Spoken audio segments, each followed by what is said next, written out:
안녕하십니까. 기사포스트 권호석입니다. 자, 커마 1급 필기 스프레드시트 일반 14번째 시간이 되겠습니다. 자, 이번 시간에도 매크로 VBA 프로그래밍에 대해서 계속적으로 수업 진행하도록 하겠습니다. 자, 세 번째 이제 마지막 시간인데요. 자, 우리 첫 번째 시간에는 매크로가 무엇인지, VBA가 무엇인지, 프로그래밍이 무엇인지 이런 개념 위주로 해서 제가 설명을 드렸습니다. 일단 프로그램이라는 그 자체가 여러분들이 좀 이해하기는 좀 어려운 내용들입니다. 그래서 문제풀이를 많이 하기보다도 개념을 좀 이해를 해서 자, 응용해서 문제 풀 수 있는 그런 힘을 좀 키워드렸고요. 자, 두 번째 시간에는 이제 본격적으로 문법에 대해서 말씀을 드렸었죠. 프로그래밍 언어는 컴퓨터하고 사람하고 커뮤니케이션 하는 거죠. 서로 소통하는 것인데, 소통을 하려면은 명령문의 뜻, 그 명령의 뜻, 그리고 그 명령의 순서, 이런 것들을 여러분들이 알고 있어야 됩니다. 그래서 문법에 대해서 기초적인 부분들 말씀을 드렸고요. 자, 이번 세 번째 시간에는 자, 문법 중에서 조금 고급 기능들이 있습니다. 자, 주로 제어문에 대해서 말씀을 드릴 건데요. 자, 이런 경우가 있을 수가 있겠죠. 자, 보통 우리는 서브부터 해서 자, end 서브 안에 실행할 명령문을 작성을 합니다. 작성을 하게 되면은 비주얼 베이직은요, 이렇게 순차적으로 기본적으로 수행을 해요. 실행을 합니다. 이게 가장 기본적인 프로그램 실행 방식이죠. 그런데 이 방식만 있는 것이 아니고요. 이런 경우도 있습니다. 예를 들어서 합격 점수가 60점이냐라고 조건을 판단을 해서 60점 이상이면은 합격을 수행을 하고 60점이 안 되면은 불합격을 수행을 해라. 자, 이런 식으로 분기를 시킬 수가 있잖아요. 나눌 수가 있지 않습니까? 조건에 따라서. 자, 이렇게 그 문법을 작성을 해서 명령을 입력을 할 수 있습니다. 자, 그리고 이런 경우도 있을 수가 있겠죠. 자, 1에서 100까지 합을 구하라. 자, 1에서 1000까지 합을 구하라. 그럼 합을 구하는 처리문, 합을 구하는 명령문 하나를 계속 반복해서 수행을 하면은 좀 더 효과적일 겁니다. 그러니까 1에서 100까지 합을 구한다고 해서 계속 1을 더하고 2를 더하고 3을 더하고 자, 그런 식으로 해서 100번을 이제 그 명령문을 입력하는 것이 아니고요. 더하는 명령문 하나를 가지고 반복 수행을 100번 하게 되면은 100까지 합을 구하고 1000번 반복을 하게 되면은 1000까지 합을 구한다라면은 명령문 자체가 간단해지고요. 이해가 더 쉬울 겁니다.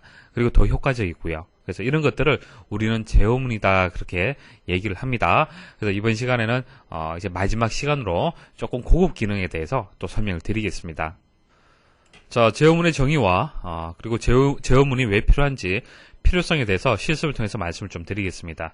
자, 제어문이라는 것은 프로그램이 기본적으로 위에서 아래로 순차적으로 명령문이 이제 실행이 되는데요.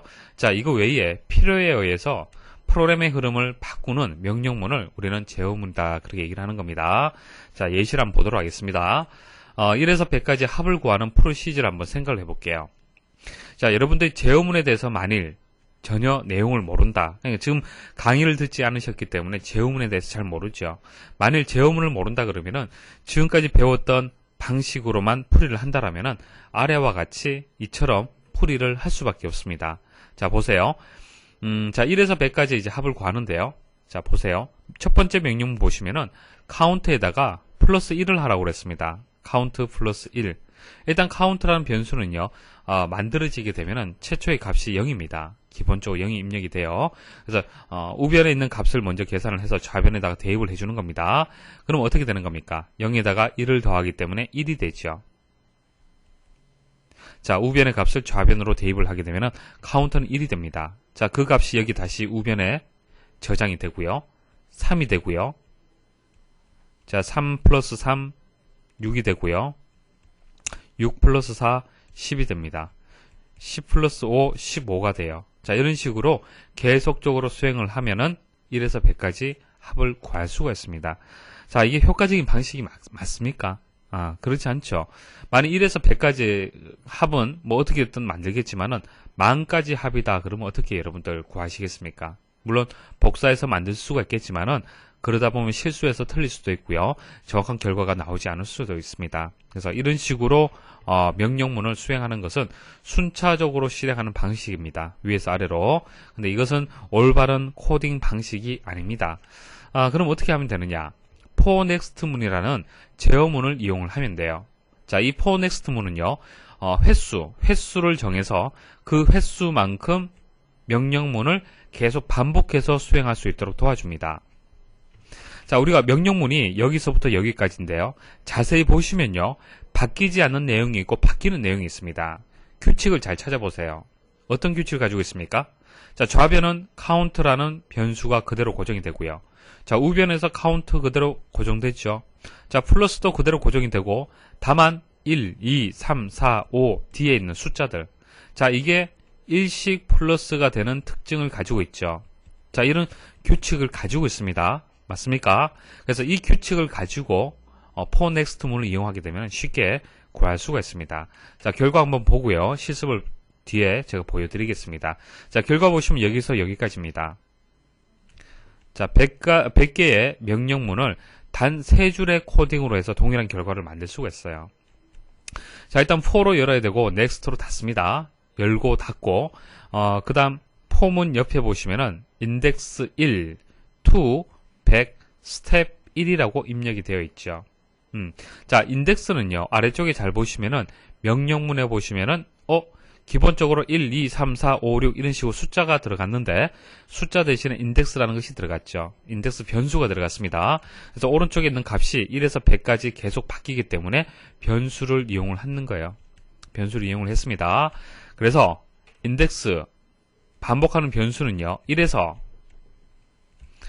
100까지 얼마씩 증가가 되는 겁니까? 1씩 증가되는 거예요. 자, 이렇게 입력을 해주시면요, 인덱스라는 변수 값을 최초에는 1값을 주고 그 다음 2, 3, 4, 5, 6, 7, 8 이런 식으로 100까지 값을 주고요, 그 반복하는 횟수만큼 이 명령문이 수행이 됩니다. 그럼 첫 번째 명령문이 수행될 때 어떻게 될까요? 그렇죠, 인덱스에 1값이 들어가져요. 그리고 count라는 변수에 이렇게 공간이 있는데 첫 번째 명령을 수행하게 되면은 1이 들어가 있겠죠. 1이 들어갑니다. 자, 그 다음 이것을 또 반복을 하죠. 반복을 하면은 인덱스가 1에서 1 증가되기 때문에 2가 됩니다. 그럼 2가 되고요. 카운터는 이전에 1값을 가지고 있잖아요. 그쵸? 1 더하기 2가 되고 3이 됩니다. 3이 돼요.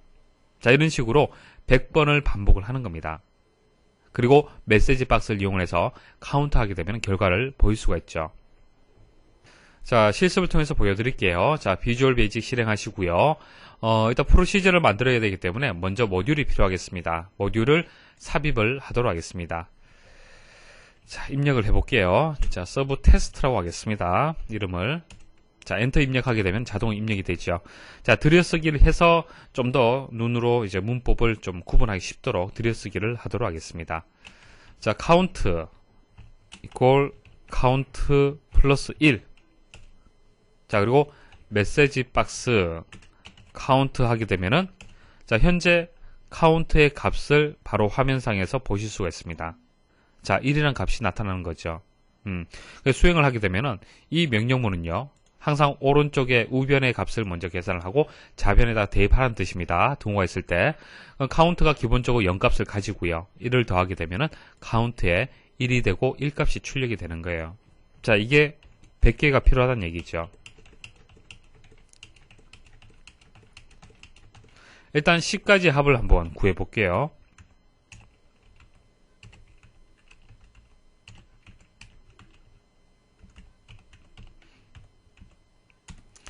자, 그리고 한번 실행을 해보겠습니다.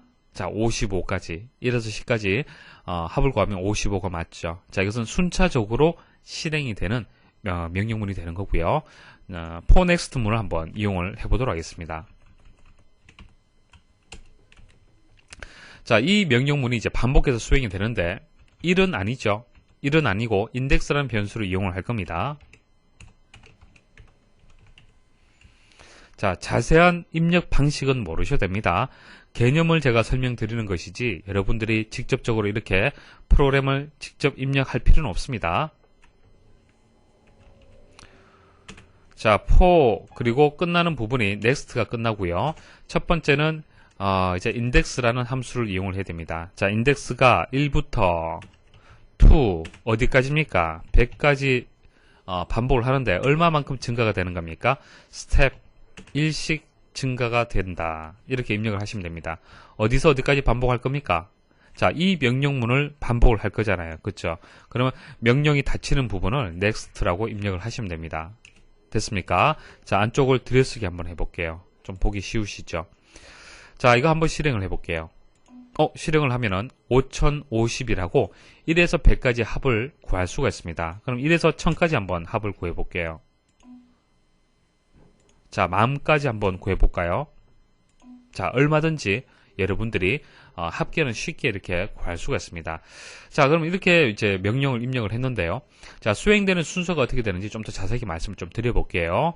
자, 디버그에 가시면은 한 단계 코드 실행이라는 F8번이 있습니다. F8번 한번 눌러볼게요. 자, 노란색 잘 보십시오.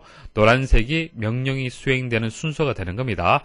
위에서 아래로 한 번만 수행되는 것이 아니고요. 지금 제가 설명드린 것은 반복문이죠. 제어문 중에서 반복할 수 있는 제어문을 말씀을 드린 겁니다. 자, 한번 눌러볼게요. 자, 실행되고요. 넥스트로 갔다가 메시지 박스로 가는 것이 아니고요. 다시 올라갔다가 이 명령문이 수행이 되는 거예요. 자, 넥스트 수행, 넥스트 수행, 넥스트 수행 이런 식으로 계속 반복이 되는 겁니다. 물론 이때마다 수행될 때마다 인덱스의 값은 계속 지금과 같이 숫자가 바뀌어야 돼요. 처음에는 1로 시작을 했지만은 자, 보세요. F8번은 더 한번 눌러보겠습니다. 그럼 그때마다 인덱스의 값은 계속 증가가 됩니다.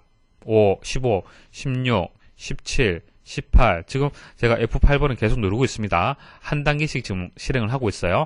자, 그러면 그때마다 카운트의 값도 계속 이렇게 바뀌는 거예요. 이해하시겠습니까? 자, 이런 식으로 해서 100가지 합을 구할 수가 있습니다.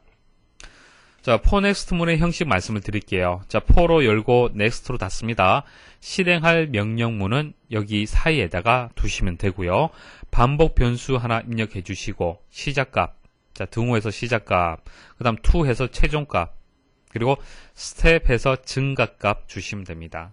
증가값을 2로 주게 되면 어떻게 되는 거예요? 최초에는 1이지만은 그 다음 3이 되고 5가 되고 7이 되고 이런 식으로 홀수의 합도 구할 수가 있겠네요. 그죠? 그리고 인덱스의 값을 2로 주고 2씩 증가시키라 그러면은 2, 4, 6, 8 이런 식으로 되는 거죠. 그러면 짝수의 합을 구할 수도 있는 겁니다. 자, 기출문제 보도록 할게요. 자, 문제는 풀이는 쉽습니다. 자, 금방 말씀드렸던 그 코딩, 소스를 생각을 해보시면 이해가 쉬울 겁니다. 자, 1에서 100까지 합을 구하는 합을 구한 후 결과를 메시지 상자에 표시하기 위한 테스트 프로시저를 작성한 것으로 괄호 안에 들어갈 내용으로 순서대로 올바르게 나열된 것은 간단한 거죠. 자, 시작은 서브가 돼야 되는 거고요. 끝나는 건 뭡니까? end 서브. 그 다음 프로시저 이름이 들어왔고요. for. 그 다음 뭐죠? 2번, 3번 뭡니까? to. 그 다음 스텝이죠. 됐습니까? 자, 1번이 정답이 되고요. 다음과 같은 결과가 나오기 위한 프로그램으로 옳은 것은 자, 포문을 정확하게 이해를 하시면요. 충분히 쉽게 구할 수가 있습니다. 보세요. 자, 2번이 정답인데 정답만 말씀을 좀 드리겠습니다. 자, 셀 해서 1,1이라고 표현을 했는데요. 자, 이게 의미가 무슨 의미냐? 보시면 아시겠지만 이게 행이고요. 열이 되는 겁니다. 자, 1행 1열이 위치가 어떻게 되는 거죠? 그렇죠. A 첫 번째지 않습니까? 그렇죠. 그래서 A 첫 번째 셀에다가 1값을 넣으란 얘기입니다. 자, 이것을 얘기를 하는 거예요. 일단 A 첫 번째 공간에다 1 놓고 이제 시작을 하는 겁니다. 자, 그 다음 for next네요. 자, 이 명령문이 반복 횟수만큼 수행이 될 겁니다. 자, 그런데 to는 있는데 스텝이 없네요. 그죠? 스텝이 없으면은 증가치를 어떻게 하느냐? 스텝이 없을 때는 자동으로 1로 주시면 됩니다. 1씩 증가한다. 그럼 K 변수가 어떻게 되는 겁니까? 처음에는 2값을 가지지만은 1씩 증가돼서 3, 4, 5까지 이렇게 반복이 될 겁니다. 자, 그때마다 아래쪽 실행문은 바뀌게 되겠죠. 만일 K가 2값을 가질 때는 이 명령문은 어떻게 바뀌는 겁니까? 자, 2가 되고, 자, 이것도 2가 되겠죠. 자, 이것도 2가 되겠죠. 자, 먼저 우변을 한번 생각을 해볼게요. 자, 우변 보시면은 1,2-1이 되기 때문에 1,1을 뜻하는 거죠. 1,1. 그러니까 A 첫 번째 셀에 있는 값, 이 값하고 플러스 2를 하라는 얘기입니다. 플러스 2. 플러스 2를 하게 되면 3이 되죠. 3. 자, 그 3을 어디에다가 대입을 하라? 1,2. 자, 1,2가 되기 때문에 1행 2열이 되죠. 자, B 첫 번째가 되는 겁니다. 여기에다가 3을 대입을 하라는 얘기예요. 자, 무슨 뜻인지 이해를 하시겠습니까? 자, 결과적으로 이제 첫 번째 값이 1이 되고요. 플러스 2를 계속 해주라는 얘기예요. 플러스 2를 하고, 그 다음 플러스 3을 하고, 그 다음 플러스 4를 하고, 그 다음 플러스 5를 하라는 얘기입니다. 이런 식으로 해서 다음 값을 계속 구해주는 그런 이제 반복문이 되는 겁니다. 그래서 2번이 정답이 되는 거죠. 이런 것들은 직접 여러분들이 K가 이 값을 가질 때, 셀의 값이 얼마 값이 대입이 되는지, 그 다음 3일 때, 4일 때, 5일 때, 이런 식으로 입력을 해보시면은 쉽게 구하실 수가 있습니다. 자, 그래서 스텝이 없을 때는 자동으로 일씩 증가된다. 자, 그렇게 기억을 하시면 됩니다. 그리고 셀을 선택을 할 때 레인지를 이용하는 것은 제가 말씀을 드렸죠. 자, 범위를 이렇게 주게 되면은 A 첫 번째에서 C 세 번째까지 다 이렇게 말씀을 드렸고, 직접 이제 셀의 번호를 이런 식으로 행과 열을 입력을 해서도 구할 수가 있습니다. 그래서 셀을 선택하는 방법, 주소로 선택하는 방법이 있고, 번호를 입력해서 선택하는 방법이 있습니다. 자, 이 문제는 조금 복잡할 수 있는데요. 잘 들어보십시오. 매크로 1 모듈에 대한 설명으로 옳은 것은, 자, 서브에서 엔드 서브까지고요. 자, 포가 열리고 닫히는 부분 어디서 어디까지인지 잘 보시면 됩니다. var1이라는 변수, 자, 이게 반복할 변수가 되는 거고요. 1에서 10까지 반복이 되는데 스텝 3이라고 했기 때문에 3씩 증가가 되는 거네요. 1, 그 다음에는 4가 되고, 그 다음 7이 되고 10이 되겠네요. 그죠? 총 4번 반복이 되겠습니다. 자, 그 다음 수라고 해서 변수가 하나 있고요. 그 다음 오른쪽 보시면 인풋 박스라고 있습니다. 인풋 박스. 말 그대로 데이터를 입력받는 입력문이 되는 겁니다. 데이터를 입력을 받는 거죠. 자, 근데 데이터를 입력을 받는데, 자, 값이 입력 값 쉼표, 그 다음 값 입력 쉼표 10 이렇게 입력을 받았습니다. 이렇게 세 개의 값이 입력이 받았을 때 문법상으로 어떻게 해석이 되는지 아셔야 되죠. 첫 번째는 메시지가 되는 겁니다. 메시지란 것은 위쪽 이 부분, 자, 이 부분이 아니고요. 자, 밑에 보여지는 부분. 자, 이게 메시지가 되는 거고요. 그 다음 두 번째는 값 입력은 대화 상자의 제목이에요. 대화 상자의 제목. 이해하시겠습니까? 자, 메시지고 대화 상자의 제목을 입력을 한 겁니다. 그 다음 숫자로 10이 들어갔는데요. 이게 중요한 거죠. 이게 기본값이에요. 기본값. 그러니까 데이터가 우리가 직접 입력을 하기 위해서 인풋박스를 이용을 하는 거잖아요. 근데 입력하지 않으면 어떻게 된다? 기본적으로 10이 입력되게끔 보여지는 겁니다. 기본을 10으로 주고요.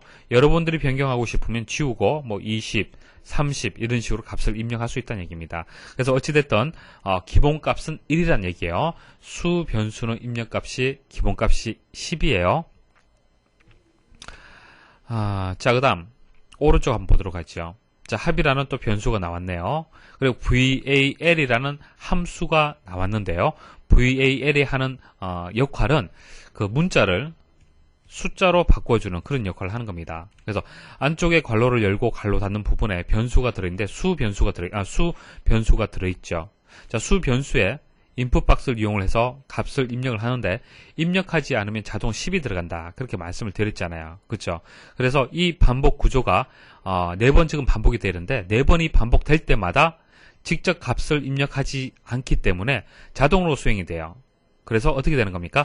계속 10을 계속 입력을 받는 겁니다. 그럼 결과적으로 어떻게 되는 거예요? 합이 최초에는 0이고요. 10. 자, 그 다음 두 번째 반복하게 되면은 10 플러스 10, 20이 되는 겁니다. 그 다음 30이 되고, 그 다음 40이 됐죠. 총 4번 반복을 하기 때문에 40이 출력이 되는 겁니다. 자, 그런데 왜 val이라는 이제 함수가 필요하냐? 그것은요. 자, 오른쪽에 인풋 박스를 이용해서 데이터 값의 기본값을 10이라고 했잖아요. 그렇죠? 그런데 이 결과를 이 변수에다가 넣을 때는 숫자로 들어가는 것이 아닙니다. 숫자로 입력되는 것이 아닙니다. 자, 이것은 텍스트 박스인데요. 이 텍스트 박스에 데이터가 들어갔다는 얘기는 이것은 그냥 문자로 일단 간주합니다. 문자. 숫자를 입력할 수도 있고 문자도 입력할 수도 있는데 일단 숫자가 됐든 문자가 됐든 이 텍스트 박스로 해서 데이터가 입력이 됐다는 것은 문자로 인식이 돼요. 그럼 이게 뭐라는 얘기예요? 문자라는 의미가 있는 겁니다. 문자. 그러면 연산하기 위해서 플러스라는 연산을 하려면 어떻게 된다? 문자를 숫자로 바꿔줘야 됩니다. 그 숫자로 바꾸는 함수가 VAL이라는 함수예요. 자, 만일 이 함수를 이용하지 않고 그냥 합은 합 플러스 수라고 하잖아요. 만약 그렇게 입력하게 되면 결과가 어떻게 되느냐? 결과는 10이 나오지가 않고요. 그냥 그 문자가 다 더해져서 1, 2, 3, 4 문자로 이제 출력이 됩니다. 자, 여러분들 직접 한번 실습을 해보시면 좀 더 이해가 쉬울 거예요. 그래서 다 계산을 해서 셀 1,1이기 때문에 1행 1열이죠. A 첫 번째 셀에 합, 그러니까 40이 되겠습니다. 40을 저장하라 라는 그런 이제 그 프로시저가 되겠습니다. 자, 보기 한번 보도록 하죠. 자, 값 입력 대화 상자는 3번 나온다. 아니죠. 총 4번이라고 말씀을 드렸습니다. 1, 4, 7, 10. 그래서 총 4번 이제 반복이 됐죠. 자, 모듈을 실행시킨 현재 셀의 위치에 합의 값이 표시된다. 맞는 얘기고요. 이거 잘못된 얘기죠. 잘 보십시오. 현재 셀의 위치가 아니죠. 현재 셀의 위치가 아니라 정확한 위치를 찍어줬습니다. A 첫 번째 셀이죠. 그래서 2번이 틀렸습니다. 자, 1부터 10까지의 합이 계산된다. 아니죠. 1까지 10이 아니고요.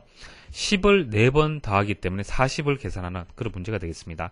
자, 입력 대화 상자의 기본값은 10이다. 그래서 4번이 정답이 되겠습니다. 다음 프로시저를 실행한 결과에 대한 설명으로 옳은 것은 일단 폼은 여기서부터 여기까지네요. 반복하는 변수를 보니까 5에서 시작을 해서 10까지 일씩 증가되네요. 자, i는 5, 그 다음 6, 7, 8, 9, 10 이런 식으로 값이 증가가 됩니다. 항상 여러분들 시험장 가서도 그 문법을 보시면요, 각각의 변수의 값이 어떻게 바뀌는지 이렇게 직접 입력을 하시면요, 좀 더 정답을 찾기가 좀 쉬워요. 자, 여기서 여기까지 반복을 하고 그 다음 안쪽에 실행문이 이렇게 나왔는데, 자, 실행문이 그냥 실행되는 실행문이 아니고 if문이 나왔습니다. if문. 자, if문은 우리 함수 때 배웠죠. 조건을 만족할 때 실행하고 만족하지 않을 때 실행하고 이런 이제 조건에 따라서 명령문이 달라지는 겁니다. 실행할 명령문이 달라지는 거죠. 자, 일단 개념을 아시기 때문에 형식을 말씀드리면은 이해하기 쉬울 겁니다. 자, 보세요. 형식을 보시면은 if를 표현하는 형식이 여러 가지가 있는데요. 가장 기본적인 것이 if then이 됩니다. if then 사이에는 조건식이 들어가요. 조건식. 예를 들어서 60점 이상이면 합격. 그러면은 여기에 60점 이상이라는 조건이 들어가줘야겠죠. 60점 이상이라는 조건이 들어갈 거고요. then 뒤에는 실행문이 들어갑니다. 실행문 들어가는데, 자, 보세요. 실행문이 하나밖에 없죠. 하나밖에 없습니다. 2개면은 true일 때, false일 때 각각 하나씩 실행을 하면 되는데요. 여기서는 if then에서는 실행문이 하나밖에 없습니다. 자, 그 말은요, 조건식을 만족을 하는 true, 이제 잘못된 아니오라고 하는 false인 경우, 이 두 가지가 이 실행문을 다 수행을 하는 것이 아니라 true일 때만 실행을 하는 겁니다. true일 때. 이 조건문을 만족할 때만 then 이하를 실행하는 그런 형식이 되는 겁니다. 자, 그럼 if문 한번 보도록 하죠. 자, if then 사이에는 조건식, 뒤에는 true일 때 실행할 실행문이 되는 겁니다. 자, 조건 먼저 한번 보도록 하죠. 자, 셀 이용을 했고요. i,1이라고 했습니다. 자, i,1이고요. i는 5, 6, 7, 8 이런 식으로 해서 일씩 증가되잖아요. 그럼 첫 번째는 5행 1열이 되겠네요. 5행 1열. 5행 1열은 어디입니까? A 다섯 번째죠. A 다섯 번째 셀이 되는 겁니다. 그 다음 i가 최종값이 10이 되기 때문에 어디까지입니까? A 10까지가 되겠네요. 자, 이해하시겠습니까? 현재 i 값은 최초의 첫 번째 반복할 때는 5,1이지만은 i가 두 번째 반복을 할 때 그럼 6이 되잖아요. 그럼 6,1이 되고 그 다음 7,1이 되고 8,1, 9,1, 10,1이 되잖아요. 그렇죠? 계속 셀의 위치는 바뀝니다. 그래서 5,1일 때의 value, 값을 뜻하는 거예요. 값. 그러니까 A 다섯 번째에, 자, A가 있고, 다섯 번째, 여섯 번째, 일곱 번째, 여덟 번째, 아홉 번째, 열 번째, 이렇게 행이 있다라고 볼게요. 그러면 여기에 값이 들어있을 거고, 여기도, 자, 값이 다 들어있을 겁니다. 얼마의 값이 들어있는지는 몰라요. 모르는데, 조건이 50 이하냐라고 조건이 붙었습니다. 50 이하냐. 만일 50 이하라면 이 실행문을 수행을 하라는 얘기예요. 이해하시겠습니까? 자, value라는 속성을 이용을 해서 셀에 있는 값을 지금 확인을 하는 겁니다. 자, 그 다음 여기 폰트라고 이탈릭 이렇게 지금 이제 속성이 붙었는데요. 자, 이탈릭체 같은 경우에는 자, 기울기를 주는 거죠. 기울기. 그래서 만일 자, 이 셀의 값이 50 이하라면은 해당 셀, 같은 셀의 위치죠. 폰트라고 들어가게 되면은 글꼴을 뜻하는 겁니다. 글꼴을 지정해 주는 거예요. 자, 이탈릭으로 하라고 했기 때문에 자, 그것이 이제 true가 되는 거잖아요. true가 된다는 얘기는 적용이 된다는 얘기입니다. 기울어서 값이 바뀌라는 얘기입니다. 이해하시겠습니까? 자, 그럼 문제 한번 보도록 하죠. 자, A 다섯 번째, A 열 번째 영역의 셀 중에서, 자, 맞죠? 위치가 맞습니다. 50 이하 조건 맞죠? 값들이 들어있는 셀 값을 이탈릭체로 표시하라. 이게 4번이 맞는 뜻이 되겠네요. 그죠? 자, 뭐 이렇게 해서 이제 답을 찾으시면 되고요. 자, 셀, 그리고, 범위에 값을 지정할 때, 셀의 값을 지정하거나, 셀의 범위에 값을 지정을 할 때, 값을 지정할 때는, value라는 속성을 이용을 합니다. value라는 속성을 이용을 하고요. 자, 레인지에서 A 첫 번째에서 A 열 번째까지의 범위, 그리고 콤마하고, 점을 주고요. 그 다음 value라고 주게 되면은, 그리고 뒤에 0이란 값이 들어갔잖아요. 그죠? 속성 뒤에는 값이 들어가야겠죠. 이렇게 값을 주게 되면은 A 첫 번째에서 A 열 번째까지의 범위가 0으로 값이 입력이 되는 겁니다. 이해하시겠죠? 자, 글꼴 속성을 지정하는 방법은요. 폰트해서 뒤에 속성을 주시면 돼요. 자, 속성 여러 가지가 있는데, 글꼴의 이름 바꿀 수가 있겠죠. 그래서 네임을 줄 수도 있고, 사이즈 줄 수도 있고, 볼드 줄 수도 있고, 여러 가지가 있습니다. 그때마다 속성의 성질은 달라지겠죠. 아래 시트에서 200만 이상이면은 빨간색 아니면은 파란색으로 셀의 색깔을 구분하여 B 두 번째부터 B 여덟 번째 영역이 표시되도록 순위 구분 상자에 매크로를 지정하려고 한다. 자, 지정할 프로시저는 profit underbar view이고 프로시저의 A의 답으로 옳은 것은, 자, 문제가 복잡한 것 같은데요. 그렇게 어려운 문제는 아닙니다. 잘 보세요. 문제를 일단 이해를 하셔야겠죠. 자, 여기 실적이 입력이 되어 있습니다. 자, 200만 이상인 것은 여기 있고요. 여기 있네요. 그럼 이것을 찾아서 어떻게 하겠다는 얘기입니까? 빨간색으로 표시를 하겠다는 얘기예요. 이런 것들은 빨간색으로 표시를 하고, 나머지는 파란색으로 표시를 하겠다는 얘기예요. 자, 문제는 이해를 하시겠죠. 자, 그럼 어떻게 하면 되겠습니까? 위치를 이렇게 위치를 계속 이동을 시키면서 해당 셀의 값이 뭐 200만 뭐 이하냐, 200만 이상이냐를 판단을 해서 이상일 경우에는 빨간색 아니면 파란색 이렇게 주면 되겠죠. 근데 조금 전 말씀드릴 때 분명히 이것은 if문을 이용을 해야 되는데, if then에서는 한 가지, 그러니까 true일 때만 실행을 시킬 수가 있잖아요. 그렇죠? 근데 이것은 true일 때는 빨간색, false일 때는 파란색이 되는 겁니다. 그러니까 실행문을 두 개 받아야 돼요. 그래서 if문이 조금 바뀝니다. 보세요. 자, if then, 자, then 이하는 뭡니까? true일 때 실행을 하는 거죠. true일 때. 근데 false일 때도 있어야 되잖아요. 그렇죠? 자, false일 때는 파란색이죠. 자, 이렇게 해서 입력을 하시면 되는데, else라고 주시면 됩니다. else. 그리고 if로 시작을 했기 때문에 and if로 닫아주시면 됩니다. 자, 형식은 if then에서 else가 추가가 되는 거예요. 그래서 if가 시작을 하고 and if는 당연히 붙어야겠죠. 자, 물론 조금 전 말씀드릴 때 if 조건식 then 실행문까지만 말씀을 드렸는데 사실 생략을 한 겁니다. and if가 붙어야 돼요. 원칙적으로는. if then 실행문이 하나만 있다 하더라도 and if가 사실 붙어야 되는데, 일단 여기서는 생략을 할 수가 있습니다. 생략할 수 있는데, 대부분의 이제 문법에서 열리게 되면 닫히는 and가 분명히 붙습니다. 그래서 if and if 기억을 하시고요. then 이하 실행문, 실행문, else 이하 실행문. 이래서 이것은 true, 이것은 false다. 자, 그렇게 기억을 하시면 돼요. 자, 문법 하나하나 일단 보도록 하겠습니다. 자, 바깥쪽에 포문이 이렇게 반복이 되고요. 그 다음 if문. 됐습니까? 자, 들여쓰기가 되어 있기 때문에 좀 더 이해하기 쉽죠. 자, 포문 먼저 보도록 하겠습니다. 자, i는 1에서 7까지 스텝이 생략되어 있기 때문에 1씩 증가되네요. 그래서 i는 1, 2, 3, 4 이런 식으로 해서 7까지 증가를 시킬 겁니다. 그 다음 set 해서 cell 이렇게 나오는데요. 자, 보세요. 자, set cell. set 문은 이제 변수에 개체를 참조하도록 할당하는 겁니다. 자, 설명이 어려운데요. 간단하게 말씀드리면은 이게 변수예요. 변수를 사용을 하겠다는 얘기입니다. 근데 보통 우리가 변수를 선언하게 되면은 A라는 변수, 뭐 B라는 변수, 뭐 count라는 변수 이런 것들은 숫자나 뭐 문자나 이렇게 단순한 값을 기억을 하는 거죠.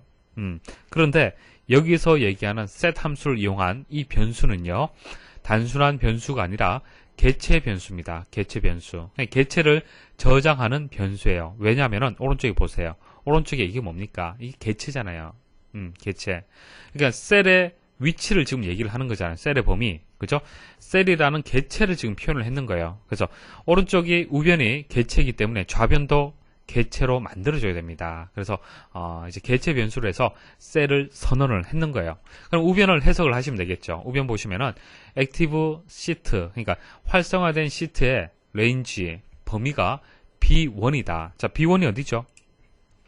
자, B1이 여기네요. 그죠? 자, B1에서 여기서 얼마만큼 떨어진 거, 셀을, 위치를 이런 식으로 찾을 겁니다.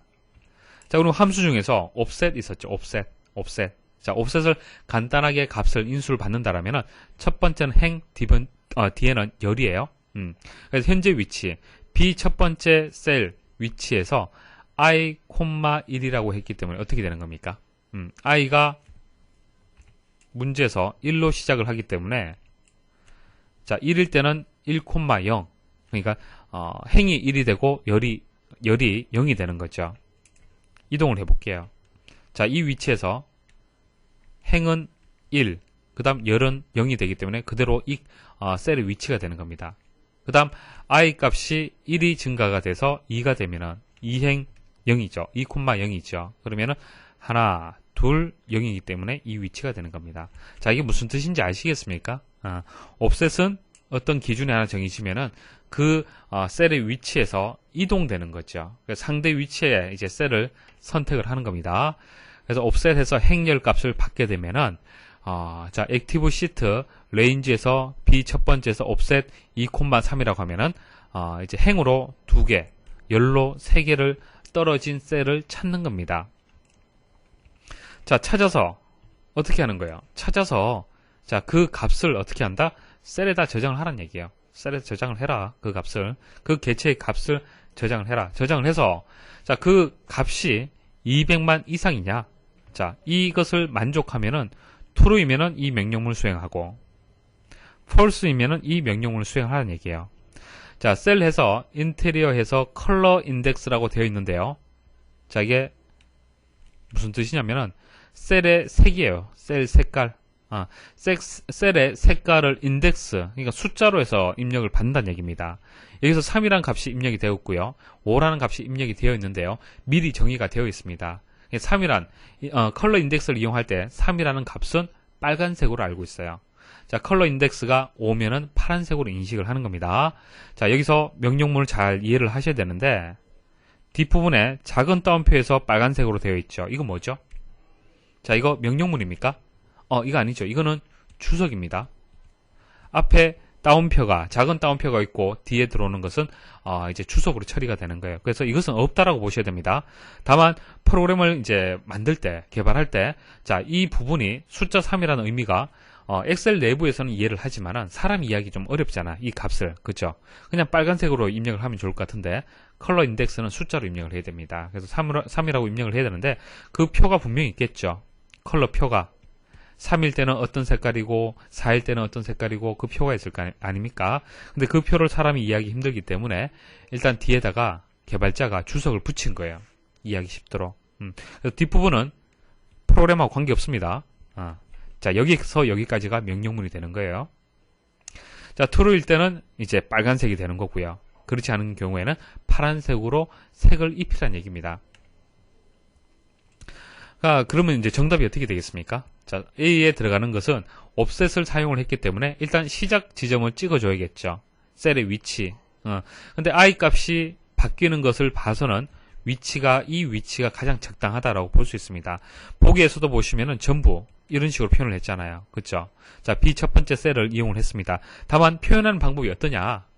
자, 셀을 이용하게 되면은 어떻게 해야 된다? 행렬, 숫자로 입력을 해야 되는 거죠. 행렬로 입력을 해야 되는 거고, 레인지 같은 경우에는 셀 이름을 그대로 주시면 됩니다. 그래서 B 첫 번째 셀 하나만 해당이 되기 때문에 큰 따옴표로 묶어 주시면 돼요. 다음 프로그램의 실행 결과 변수, 테스트의 값으로 올바른 것은, 자, 테스트 변수가 여기 있고요. 자, 여기도 테스트 변수가 있네요. 자, 그리고 do until loop라는 이제 제어문이 나왔습니다. 자, 이것을 해석을 해드리면요. 일단 do loop란 것은 루프, 반복을 하는 뜻이죠. 반복. 자, 폼은 같은 경우에는 폼은 횟수를 정해주죠. 뭐 1에서 100까지 일씩 증가시켜라, 이런 횟수를 정해주는 반복 구조고요. do loop 같은 경우에는 자, until이 붙어서 뭐뭐일 때까지라는 의미가 붙습니다. 뭐뭐일 때까지. 그러니까 뒤에 보면은 이제 조건문이 나오는데요.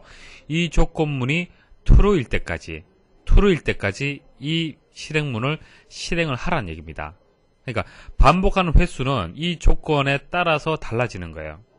이 조건에 따라서 달라지는 겁니다. 그러니까 이 조건을 만족할 때까지 반복을 하는 거예요. 자, 그러면 만약 테스트의 값이 8이면은 이 조건을 만족합니까? 만족하지 않습니까? 만족하지 않죠. 그러니까 만족하지 않으면 반복하는 거예요. 만족하게 되면 이 반복에서 벗어나는 겁니다. 이해하시겠습니까? 잘 이해를 하셔야 돼요. until은 뭐뭐일 때까지라고 해석을 하셔야 되고요. 그 다음 뒤에 조건이 들어오는데 이 조건이 true, 만족할 때까지 반복을 하는 겁니다. 자, 그래서 테스트가 최초에는 0인 값을 가지고요. 자, 0 값이 들어가게 되면 이 조건을 만났을 때 이게 true가 됩니까? false가 됩니까? false가 되죠. false가 되면 반복하는 거예요. 자, 그래서 테스트의 값이 현재 0 값인데 1을 플러스를 했기 때문에 자변의 값은 1이 됩니다. 자, 1 값을 가지고 또 반복을 하죠. 자, 이 조건을 만났을 때 어떻게 됩니까? false가 되면서 또 반복이 돼요. 그래서 계속 반복을 하다가 얼마 값을 가질 때? 테스트가 11이라는 값을 가질 때, 그때는 이 조건이 true가 되는 거죠. 그래서 true일 때까지 반복을 하기 때문에 true일 때는 빠져나와야 돼요. 아시겠습니까? 자, true일 때는 빠져나와요. 그때 빠져나왔을 때 테스트의 값은 11이라는 값을 가져야 됩니다. 그래서 여기서 정답이 되는 것이 2번이 되고요. 자, 잘 해석을 하셔야 돼요. 결과적으로 false인 경우에 반복 실행을 하라는 얘기입니다. 그리고 true일 때는 빠져나와줘야 돼요.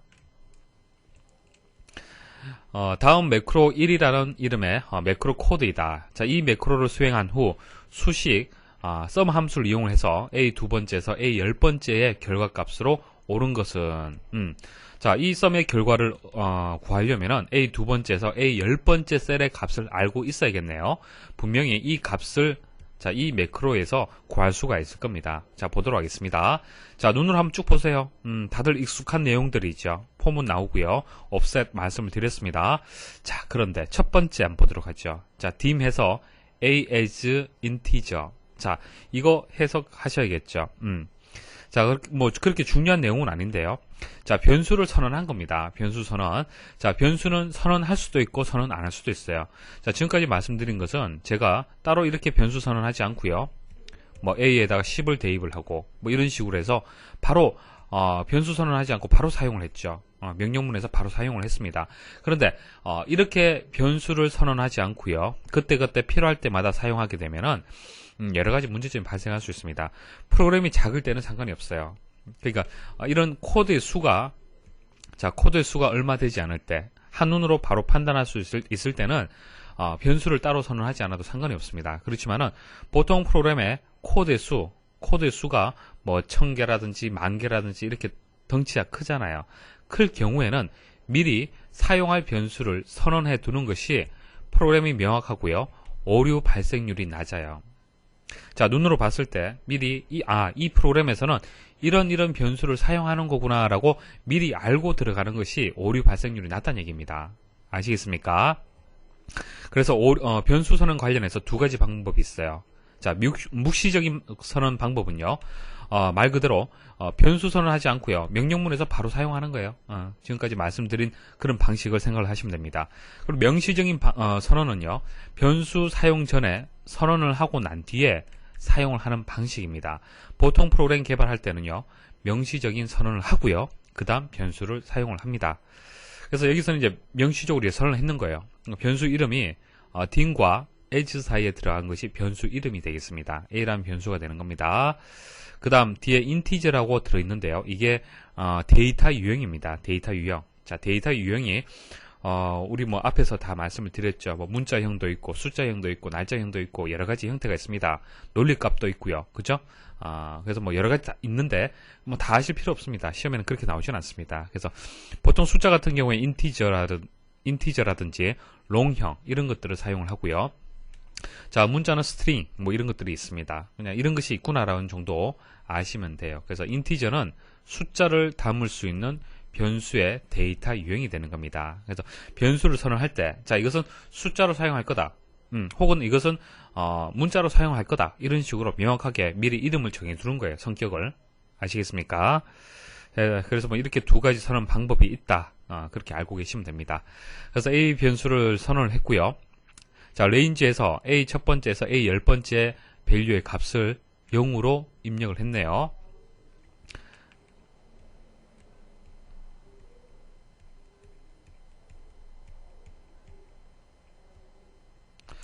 자, 이게 A 첫 번째 그리고 두 번째, 세 번째라고 가정을 하겠습니다. 그러면 일단 다 0으로 입력이 됐다고 보시면 돼요.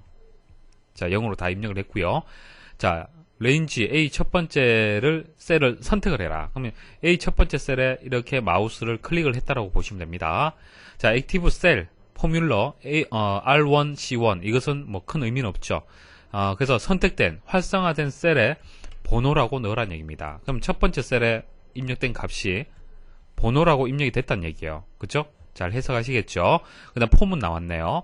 자, A는, 자, 이제 A가 나오네요. 자, A는 1부터 10까지, 2씩 증가시켜라.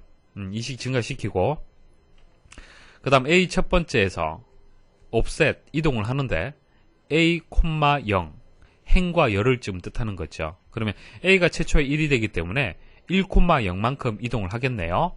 행을 하나 이렇게 이동을 하라는 얘기입니다. 됐습니까? 그럼 이게 B 첫 번째가 자, A 두 번째가 되겠죠. 이게 A 첫 번째가 되고요. 그래서 A 두 번째에다가 A 값을 넣으라는 얘기입니다. A 값이 얼마예요? 여기서 1이잖아요. 그럼 여기다가 0이 없어지고 1이 입력이 되는 겁니다. 이해하시겠습니까? 자, 또 반복이 되면 어떻게 됩니까? 반복이 되면은 스텝 2라고 했기 때문에 2가 증가됐죠. 2가 증가되면 A는 3이 됩니다. 자, 이렇게 되겠죠. 그래서 세 번째 하나, 둘, 셋, 세 번째에 값이 3이 입력이 되는 겁니다. 자, 그 다음 반복이 되면 5가 되겠죠. 5. 자, 또 7, 9. 자, 됐습니까? 1, 3, 5, 7, 9가 저장이 돼요. 이것을 합을 구하게 되면은 25가 됩니다. 결과적으로 1에서 10까지 홀수의 합을 구한 겁니다. 그래서 A는 1에서 10까지 증가를 하는데 2씩 증가를 하라고 했기 때문에 1, 3, 5, 7, 9 식으로 합을 구하라는 뜻으로 해석을 하시면 됩니다. 스프레드시트 프로그래밍 작성 시에 올바른 방법이 아닌 것은, 자, 1번 보도록 하죠. 주석은 헛다운표 기호에 의해 표시된다. 맞죠? 한 줄 전체를 모두 주석으로 사용할 수 있고 동일한 줄에서 명령의 뒤에 주석을 삽입할 수 있다. 자, 이 부분 설명드릴게요. 자, 명령을 쭉 입력을 했어요. 자, 입력을 하고요. 자, 이 명령에 대해서 부가적인 주석을 달고 싶다. 그러면 뒷부분에다가 자곤 다운표 주시고 주석을 입력을 하시면은 이 부분만 주석으로 인식을 합니다. 가능하죠. 그래서 1번은 맞는 설명이고요. 자, 2번. 변수 이름은 대소문자로 구분하지 않고 빈칸이나 마침표를 사용할 수 있다. 자, 이 부분이 틀렸네요. 자, 이게 틀렸습니다. 대소문자를 구분하지 않는 것은 맞지만은 빈칸이라든지 마침표는 변수 이름 작성할 때 빠져야 됩니다. 자, 매크로와 같은 프로시저는 서브로 시작하고 엔드 서브로 끝난다. 맞죠? 사용자가 사용하는 모든 변수를 선언하도록 하려면 옵션 explicit를 첫 줄에 삽입하면 된다. 자, 이게 무슨 뜻인지 설명 좀 드릴게요. 자, 간단한 예시인데요. 자, A라는 변수에다가 1 플러스 2를 저장을 하고요. 메시지 박스로 해서 볼 겁니다. 한번 일단 실행을 해볼게요. 자, 실행하게 되면 당연히 3이라는 결과가 보여지는 거죠. 자, 이것은 변수를 직접 명확하게 선언한 것이 아니죠. 명시적으로 선언하는 방식이 아니고요. 묵시적으로 그냥 그 변수를 이용을 한 겁니다. 그런데 이 방식은 좋지 않다라고 말씀을 드렸습니다. 그래서 미리 변수를 선언하고 이 변수를 사용을 해야 되는데 그렇게 작성을 하려고 마음은 두고 있었지만은 딤해서 변수를 선언하지 않고 이렇게 직접적으로 그냥 바로 묵시적으로 선언을 하고 이용하는 경우가 분명히 있을 수가 있습니다. 그렇죠. 사람이다 보니까 실수할 수 있어요. 그래서 아예 나는 명시적으로 변수를 무조건적으로 선언을 할 거고, 만일 그렇지 못할 경우에는 오류 메시지를 확인을 하도록 하겠다. 그럴 경우에는 시작할 때요. 자, 옵션 explicit라고 첫 줄에다가 입력을 하는 겁니다. 자, 입력을 하고요. 실행을 해볼게요. 자, 실행하게 되면 어떻게 됩니까? 변수가 정의되지 않았습니다라는 메시지가 나와요. 그래서 이 A라는 변수가 문제가 있다는 얘기예요. 그럼 어떻게 하면 되겠습니까? 선언하면 되죠. 됐습니까? 자, 이런 식으로 선언하면 되는 거예요. 한번 실행을 해볼게요. 자, 이제는 정상적으로 실행이 됐죠. 이해하시겠습니까? 만일 이것을 주석 처리하게 되면 오류 발생을 하죠. 그리고 만일 이것을 또 주석 처리하게 되면 어떻게 될까요? 자, 주석 처리하게 되면 이것은 실행에 전혀 상관이 없습니다. 자, 이 상태로 실행하게 되면 결과는 보이죠. 왜 그래요? 자, 명시적으로 선언한 것이 아니라 묵시적으로 선언한 걸로 인식이 되기 때문에 그렇습니다.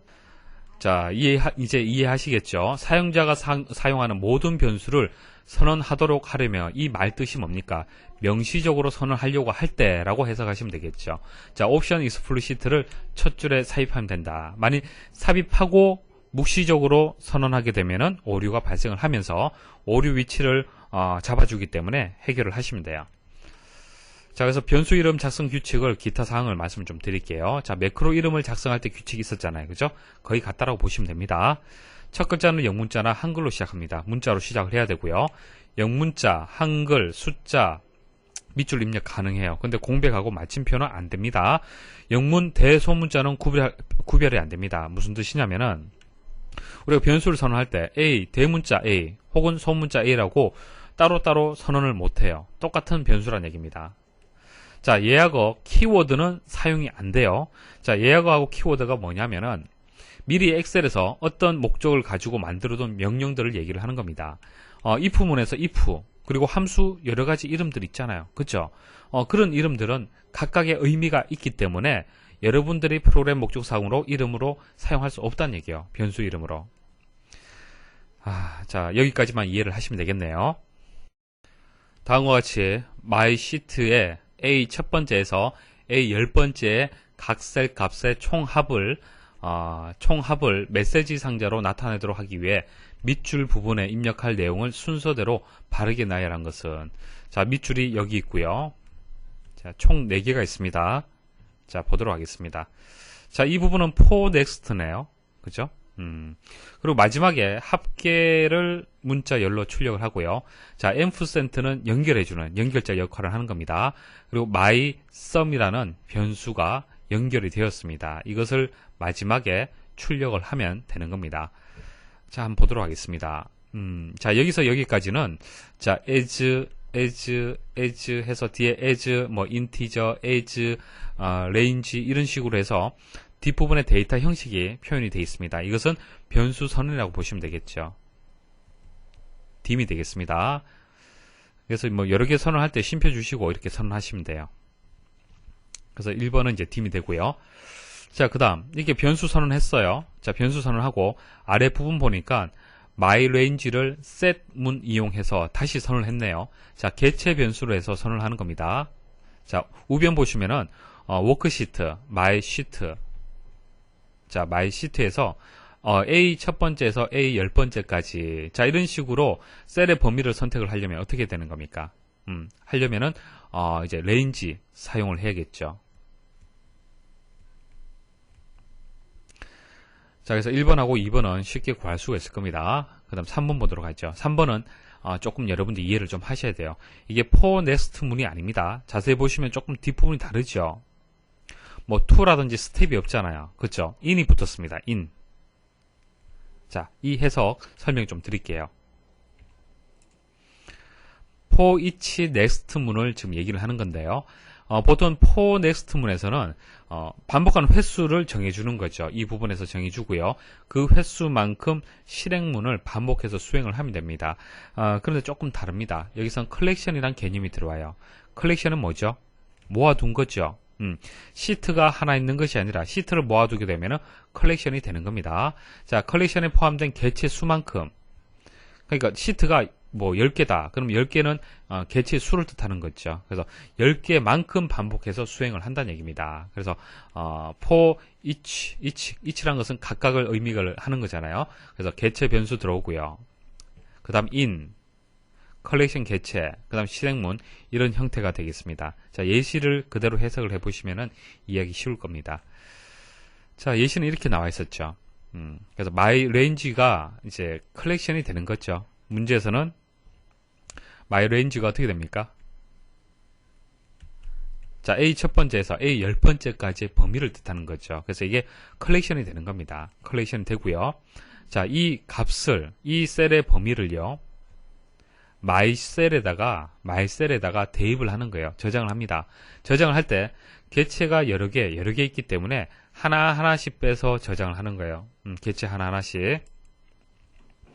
그럼 A 첫 번째에 들어있는 값, 첫 번째로 이동이 되겠죠. 이쪽으로. 됐습니까? 이동이 되고요. 여기 있는 값이 어떻게 되는 거예요? 여기서 이용이 되네요. 실행문에서. 자, mySum이라는 변수에다가 myCell A1의 값을 더해서 mySum에다가 넣어주라 얘기죠. 결과적으로 mySum을 누적하라는 뜻입니다. 계속 누적해서 더해주라는 얘기입니다. myCell의 값을. 자, 결과적으로 여기서 여기까지의 의미가요. 자, each 들어가고요. 반복하는 횟수는 개체의 수만큼 반복을 해요. 개체의 수. 그러니까 컬렉션의 개체의 수. 자, 1에서 10까지니까 10번 반복을 합니다. 10번. 자, 반복할 때마다 myCell의 값을 대입을 해주는데요. myRange에 있는 첫 번째 개체, 두 번째 반복할 때는 두 번째 개체, 그러니까 A 첫 번째, 그 다음 A 두 번째 값, A 세 번째 값, 계속 여기에다가 저장을 해주는 거예요. 저장해주고 이 명령문이 실행이 되잖아요. 그렇죠? 이 명령문에서는 mySum에다가 myCell의 값을 계속 누적을 해주는 겁니다. 우리가 1에서 100까지 합을 구할 때처럼 1, 2, 3, 4 이렇게 합을 구해주는 겁니다.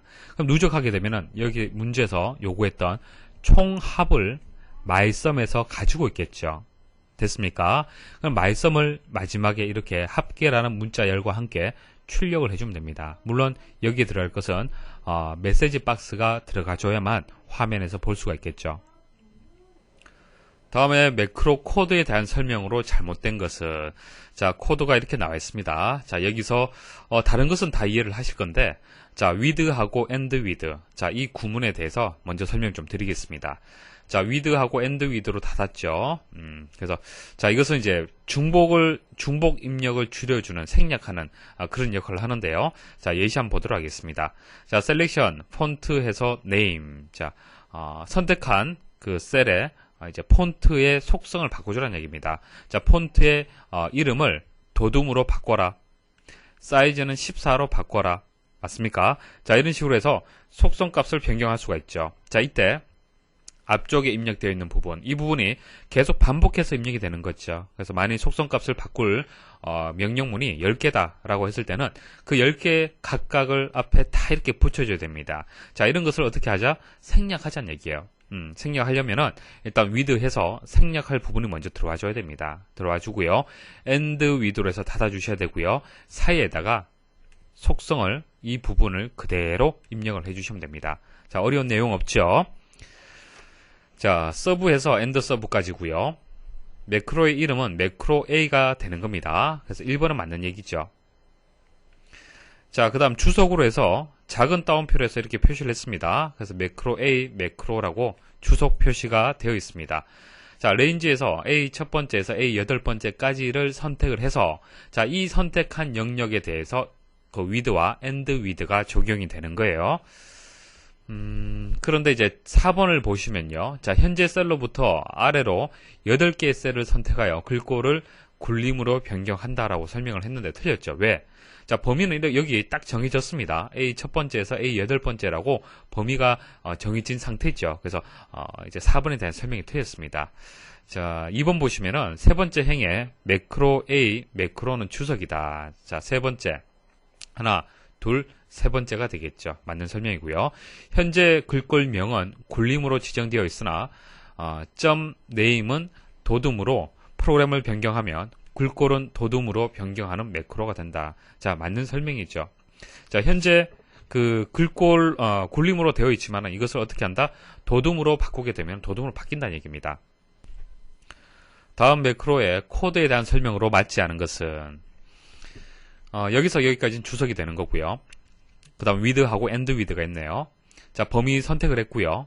자, 그 범위에 대한 먼저 볼드 굵기를 true라고 했기 때문에 굵게 이제 표시가 되겠네요. 자, 폰트의 속성을 먼저 바꿔줬고요. 그리고 width, end width를 사용을 해서 자, 폰트를 바꾸는데 이렇게 바꾸겠다는 얘기입니다. 자, 내용을 보시면 충분히 이해를 하실 겁니다. 자, 1번 보시면요. 바로가기 키는 주석 처리되어 실행되지 않는다라고 설명을 했는데 틀렸습니다. 이해를 잘 하셔야 돼요. 자, 이렇게 표시를 하게 되면은 현재 이 구문에서는 이 명령문이 인식이 안 되는 거죠. 인식이 안 됩니다. 단지 여러분들이 볼 수 있는 주석으로 그냥 처리가 되는 거죠. 하지만은 이렇게 이제 주석으로 입력을 했다는 얘기는요. 컨트롤 A를 바로가기 키로 이용을 하겠다라는 뜻입니다. 그래서 바로가기 키를 정의하는 것과 주석 처리하는 것은 전혀 상관이 없어요. 그래서 1번에 대한 설명이 실행되지 않는다고 했기 때문에 틀렸죠. 자, 매크로의 이름은 매크로 1이다. 맞고요. 자, 셀 A 세 번째에서 E 일곱 번째. 자, 이 범위에 대한 매크로가 적용이 되는 거고요. 선택된 셀 범위에 폰트는 굵게, 자, 볼드는 true라고 했기 때문에 굵게 되는 거고요. 바탕체 되는 거고요. 크기는 11로 변경이 되는 게 맞습니다. 다음 매크로 기록 내용에 대한 설명으로 옳지 않은 것은 자, width로 시작을 하고 end width로 닫혔네요. 자, 범위는 A 11번째부터 해서 D 11번째까지를 일단 범위 선택을 했습니다. 선택을 하고 이렇게 속성의 값을 변경을 하는데요. 자, false다, 0이다, false, false, false, false 같은 경우에는 적용을 하지 않는다라는 뜻이고요. 그 다음 여기 보시면은 center 그리고 bottom 이렇게 구체적으로 값을 입력을 했죠. 센터라면은 가운데를 뜻하는 거고요. bottom 같은 경우에는 맨 아래를 뜻하는 거죠. 자, 그래서 뭐 각각을 이제 속성들을 암기하기보다도 영문자를 이제 그 해석을 해서 이해를 하시는 것이 좀 더 나을 겁니다. 일단 이 두 가지를 한번 보도록 하죠. 자, horizontal alignment는 뭐죠? 수평으로 정렬하는 겁니다. 자, 항상 제가 말씀을 드렸죠. H의 수평. 자, vertical의 V 할 때는 수직 그렇게 생각을 하시면 된다 말씀을 드렸어요. 그래서 수평 정렬을 가운데로 하라는 얘기고요. 그 다음 수직 정렬을 맨 아래로 하라는 얘기인데 이게 무슨 뜻이냐면은 자, 셀이 있으면요. 지금 말씀드리는 것은 셀렉션 이제 속성인데요. 셀 서식에서 그러니까 우리가 엑셀에서 셀을 선택을 하고 오른쪽 마우스 클릭을 했을 때 셀 서식 들어갈 수 있잖아요. 그죠? 셀 서식에서 변경할 수 있는 속성들을 생각을 하시면 됩니다. 그래서 셀이 있으면은 데이터를 만일 1이라고 입력을 했다. 1이라고 입력하게 되면 어떻게 되는 거예요? 수직으로, 수평으로는 가운데고요. 수직으로는 맨 아래입니다. 이런 식으로 입력이 되는 거예요. 이해하시겠습니까? 자, 이런 설정이 지금 적용이 되는 상태고요. 자, 랩 텍스트 같은 경우에는 이제 텍스트 줄바꿈 기능, 아시죠? 텍스트 줄바꾸기 기능이 되는 거고요. 오리젠테이션 같은 경우에는 이제 텍스트 방향이 각도입니다. 각도. 기본적으로 0도로 지금 선택이 됐죠. 0도로 선택이 되면 왼쪽에서 오른쪽으로 해서 값이 가로로 이제 가로 방향으로 데이터가 이제 입력이 돼서 보여지는 겁니다. add indent는 이제 들여쓰기가 되는 거고요. 들여쓰기고요. shrink to fit 같은 경우에는 셀 너비를 맞추는 기능입니다. 줄여서 맞추는다 그런 뜻이지 않습니까? 줄여서 맞추는다. 그래서 셀이 있으면은 그 셀의 사이즈를 실제 데이터에 맞추는 그런 기능이 되겠습니다. 자, 머지 셀 같은 경우에는 머지, 이제 병합의 의미가 있습니다. 셀 병합 기능을 지금 얘기를 하는 겁니다. 근데 보기를 자세히 보시면은, 자, 1번에 보시면은 상대 참조로 설정하였다라고 설명을 했죠. 맞습니다. 절대 참조가 아니고 상대 참조로 지금 표시가 되어 있고요. 선택된 범위의 셀 서식 중에서 정렬 방법을 설정한다. 자, 정렬에 대한 이제 방법이 이렇게 선택이 되어 있습니다. 설정이 되어 있습니다. 맞는 설명이고요. 설정된 범위에 제목을 표시하기 위해 몇 개의 셀이 병합되어 있다라고 했는데요. 머지 셀이 false로 되어 있습니다. true가 아니죠. 그래서 3번이 정답이 되는 거고요. 설정된 범위의 셀에 입력되는 문자열은 가로 방향이다라고 했는데요. 여기서 용도로 설정을 했잖아요. 그죠? 그래서 가로 방향으로 보여지는 겁니다. 다음 비주얼 베이직 편집 창에 나타난 내용에 대한 설명으로 옳지 않은 것은 자, 글꼴은 굴림으로 지정되어 있다. 맞죠? 폰트의 크기는 11 맞습니다. 자, 밑줄을 실선으로 지정하였다. 자, 언더라인이 이제 밑줄을 뜻하는 건데요. 자, 언더라인의 그 스타일을 보시면요. none이라고 되어 있으면 none이라고 되어 있다는 얘기는 무슨 얘기입니까? 밑줄을 지정하지 않는다는 뜻입니다. 그래서 3번에 대한 설명이 틀렸네요. 자, 텍스트 맞춤은 세로 아래쪽으로 지정을 한다. 자, 정렬 방식을 좀 뜻하는 건데요. 자, 여기 보시면은 H라고 나왔기 때문에 가로가 되는 거고, 버티칼은 세로가 되는 거고요. 가로로 가운데, 세로로는 맨 마지막이 되겠습니다. 맨 아래가 되겠습니다. 그래서 4번에 대한 설명도 맞죠. 3번이 정답이 되겠습니다. 다음은 매크로를 비주얼 베이직 에디터로 본 것이다. 이 매크로에 대한 설명으로 옳지 않은 것은, 자, 뭐 복잡하게 나왔지만은, 자, with and with, 그리고 각각의 속성들이 이렇게 표시가 되어 있습니다. 뭐 true냐, false냐, 0이냐, 뭐 center냐 이런 식으로 입력이 되어 있죠. 뭐 영문을 잘 보시면 해석을 충분히 할 수가 있을 겁니다. 자, 1번 보시면 여러 개의 셀을 선택하고 매크로를 실행하면 선택된 셀들이 하나로 병합된다고 했네요. 자, 병합은 머지 셀이 되겠습니다. 자, true라고 선택이 되어 있네요. 자, 글꼴 스타일은 기울임꼴로 설정된다. 여기 보시면은 폰트, 이탈릭, true라고 되어 있습니다. 그래서 기울임이 적용이 된다는 뜻이고요. 자, 매크로 실행 후 셀의 가로 텍스트 맞춤은 가운데 정렬로 된다라고 했는데요. 자세히 보십시오. 없습니다. 다만 수직 정렬에 대한 설정만 있습니다. 그래서 3번이 정답이 되는 거고요. 글꼴의 크기는 14가 된다. 쭉 보시면은 사이즈라고 있네요. 자, 나머지 속성 보시면은 자, 인덴트 레벨이라는 속성이 있습니다. 인덴트 레벨. 자, 인덴트 레벨이란 것은 여기 보시면 표시가 되어 있죠. 2라고 표시가 되어 있는데 범위 내의 모든 셀의 왼쪽 인덴트, 그러니까 들여쓰기를 얘기하는 겁니다. 들여쓰기. 자, 들여쓰기를 0부터 15까지 해서 정수값을 줄 수가 있습니다. 근데 여기서는 2라고 줬기 때문에 들여쓰기 레벨이 2라고 생각하시면 돼요. 자세한 건 모르셔도 되고 들여쓰기가 레벨이 2구나 라고 생각을 하시면 됩니다. 뭐 이거는 이제 첨자를 주는 거죠. 슈퍼 스크립트 그리고 서브 스크립트 해서 위 첨자 아래 첨자를 준 거고요. 아웃라인 폰트는 이제 외곽선입니다. 외곽선이 되는 거고요. 컬러 인덱스는 오토매틱이라고 선택이 되어 있잖아요. 오토매틱. 그래서 글꼴 색을 자동으로 설정을 한다는 뜻입니다. 자, 이 문제는 잘 들으셔야 됩니다. 자, 아래 그림과 같이 사용자 정의 폼에서 3개의 텍스트 상자에 데이터를 입력하고 입력 버튼을 클릭하면 현재 워크시트에 데이터가 입력되도록 작성하였다. 자, 다음 중 프로시저에 대한 설명으로 옳지 않은 것은, 자, 이게 무슨 뜻이냐면요. 일단 사용자 정의 폼을 만드는 자세한 방법 모르셔야 됩니다. 폼, 이런 대화 상자를 만들 수가 있어요. 자, 대화 상자를 만들어서 구분, 도소명, 가격해서 여기다가 데이터를 넣겠다는 얘기예요. 자, 데이터를 넣고요. 여기다가 입력 버튼이 있죠. 자, 입력 버튼 눌렀을 때 어떻게 한다? 여기에다가 데이터를 넣고 싶다는 얘기입니다. 자, 그 다음 또 데이터 입력을 하고 또 입력 버튼 누르면은 그 다음 줄에 입력이 되고요. 또 그 다음 데이터 넣고 입력 버튼 누르면 이런 식으로 데이터를 순차적으로 차근차근 넣을 수가 있어요. 자, 이게 아래쪽에 나와 있는 이 코드가 되는 겁니다. 그래서 이 코드를 여러분들이 이해를 하셔야 돼요. 자, 코드를 한번 분석을 해볼게요. 자, 서브에서 엔드 서브까지 나와 있고요. 자, with and with 이렇게 나뉘어져 있습니다. 자, dim해서 int row as integer라고 했네요. 그죠? 변수를 선언했습니다. 자, 변수를 선언했고요. 자, 그 변수에다 값을 넣는데 우변을 잘 보십시오. 우변을 잘 이해를 하셔야 되는데, 자, 여기서 current region까지 여기까지만 먼저 설명 좀 드려볼 거예요. 자, current region이 무슨 뜻인지 일단 해석을 잘 하셔야 되는데요. 자, range에서 B 첫 번째 셀, 자, B 첫 번째 셀은 여기서 여기까지죠. 하나의 셀을 지금 뜻하는 겁니다. 자, 이 하나의 셀에서 current region을 하게 되면은 범위를 선택을 하는데요. 조금 달라집니다.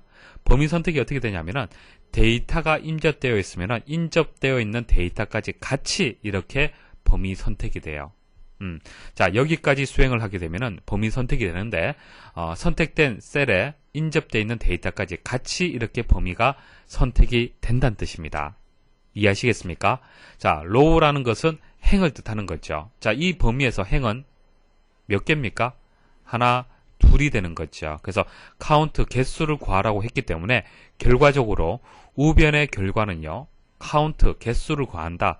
row, 그러니까 행의 개수를 구하라. 범위의 행의 개수를 구하라. 그래서 2가 되는 거예요. 2. 됐죠, 그죠? 그래서 int row에 들어있는 값은 2라고 생각을 하시면 됩니다. 2가 되는 거고요. 자, 그 다음 offset 하게 되면은, 자, B1 셀에서 이동을 시킬 수가 있죠. 상대적으로 해서 셀의 위치를 구할 수가 있습니다. 자, 값이 2라고 말씀을 드렸죠. 자, 2라고 입력이 되었을 때 한번 보도록 하죠. 자, B 첫 번째에서 행은 2칸, 그리고 열은 없네요. 그죠? 자, 이 위치가 되는 겁니다. 자, 그리고 txt dis는요, 구분이에요. 구분. 자, 구분에 대한 이제 그 이름이 되는 겁니다.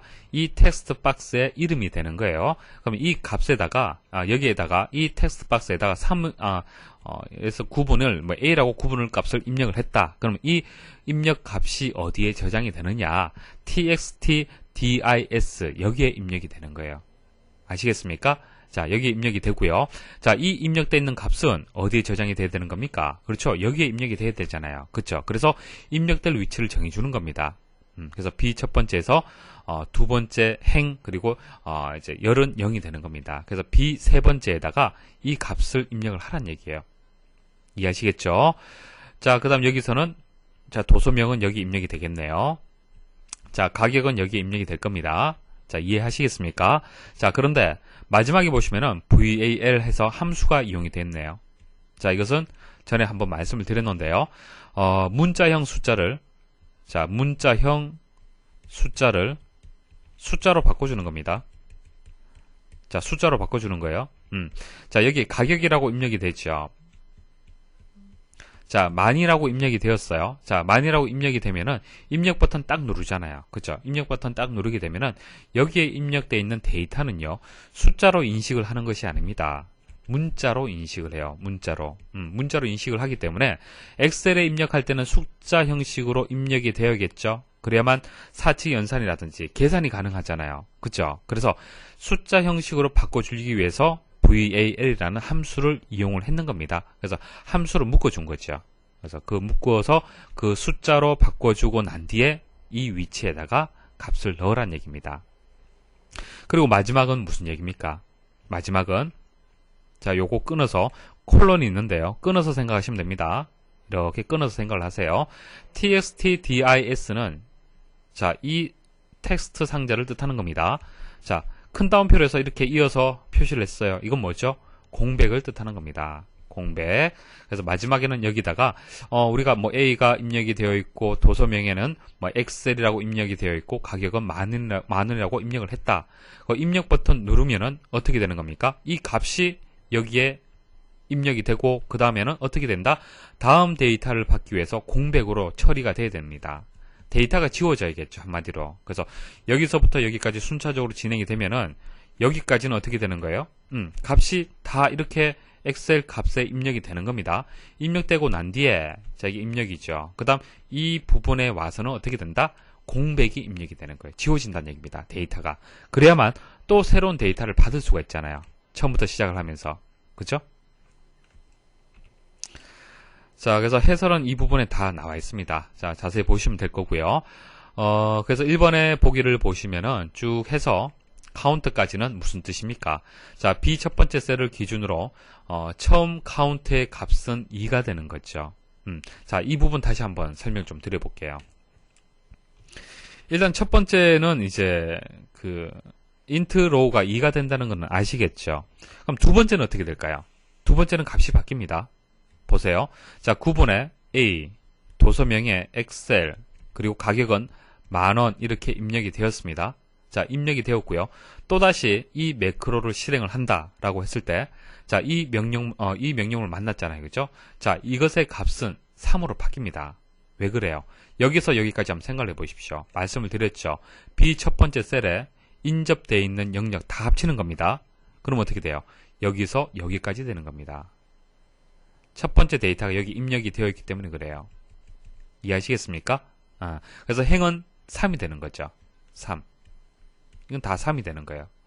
3, B 첫 번째 셀에서 하나, 둘, 셋, 그리고 0이 되기 때문에 다음 데이터는 여기에 입력이 다 되는 겁니다. 또 그 다음에 매크로를 실행하게 되면 어떻게 되는 거예요? 자, 4가 되고 그 다음 데이터는 또 여기에 입력이 되는 겁니다. 그래서 말씀드렸다시피 데이터가 첫 번째는 여기, 그 다음 이런 식으로 순차적으로 데이터가 입력이 돼요. 그래서 1번에 대한 설명 맞습니다. 처음에는 2가 되고 그 다음엔 3이 되는 거고요. 계속 일씩 증가가 되겠죠. 자, 그럼 2번 한번 보도록 하죠. 보니까 어때요? 자, 첫 번째 이제 int row가 2,0이 되는데요. 그러면 B 두 번째가 아니죠. B 세 번째 셀이 되는 겁니다. B 세 번째 셀. 자, B 두 번째 셀이라고 했기 때문에 틀렸네요.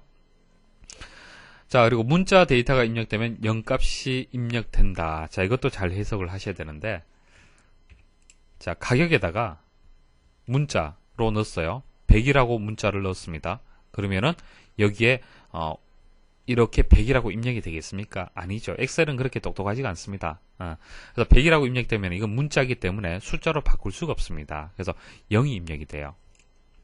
그래서 맞는 설명입니다. 3번은 VAL의 그 함수의 특징이 되는 거죠. 자, 4번 보시면은 자, 이것은 초기화시키는 작업입니다.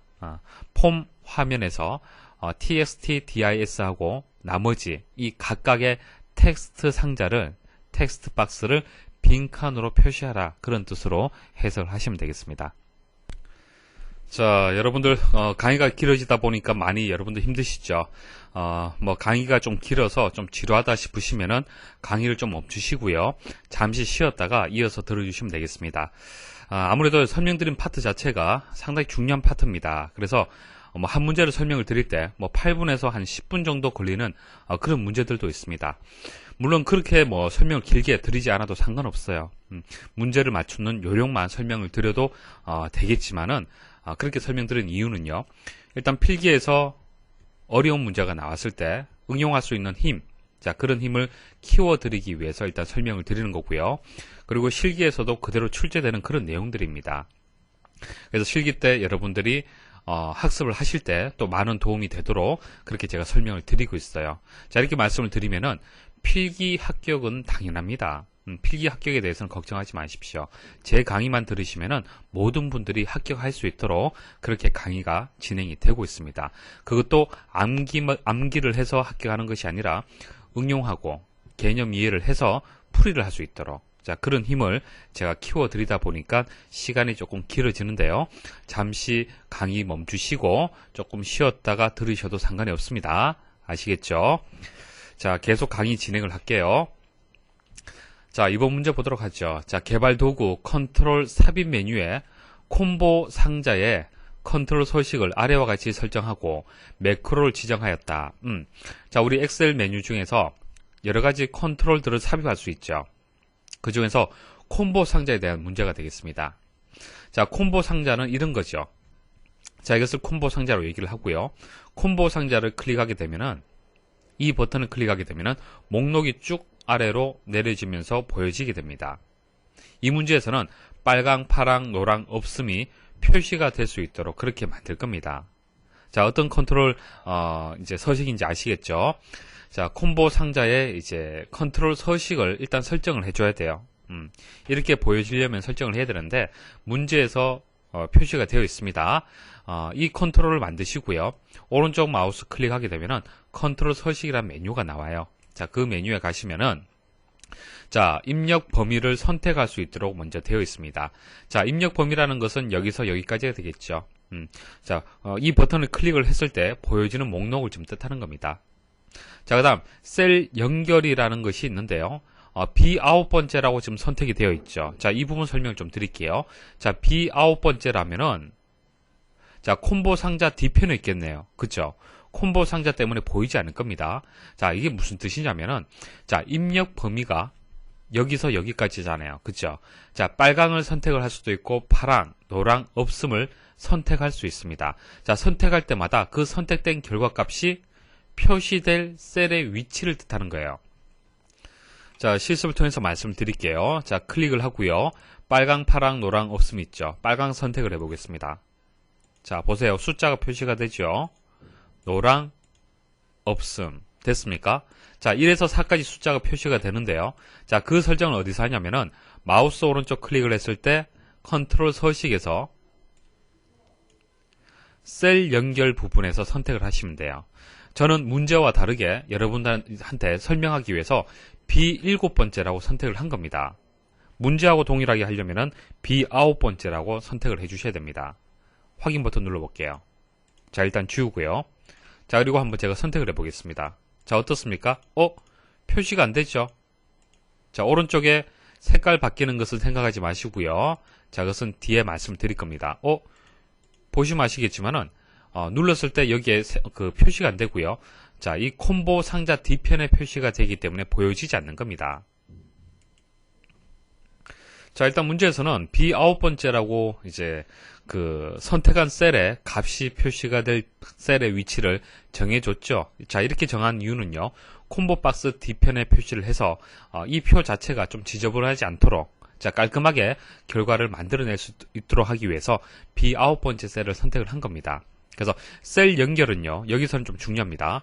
선택된 셀의 인덱스 값을 표시하기 위한 셀이에요. 인덱스 값. 자, 빨강을 선택을 했을 때 1이 표시가 되었죠. 파랑은 2, 노랑은 3, 없음은 4였습니다. 이게 뭐죠?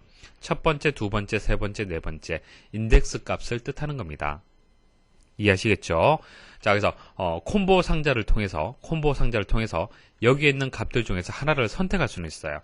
선택할 수 있고 그 선택된 값의 인덱스 값은 알 수 있습니다. 여기까지가 콤보 상자만으로 만들 수 있는 결과예요.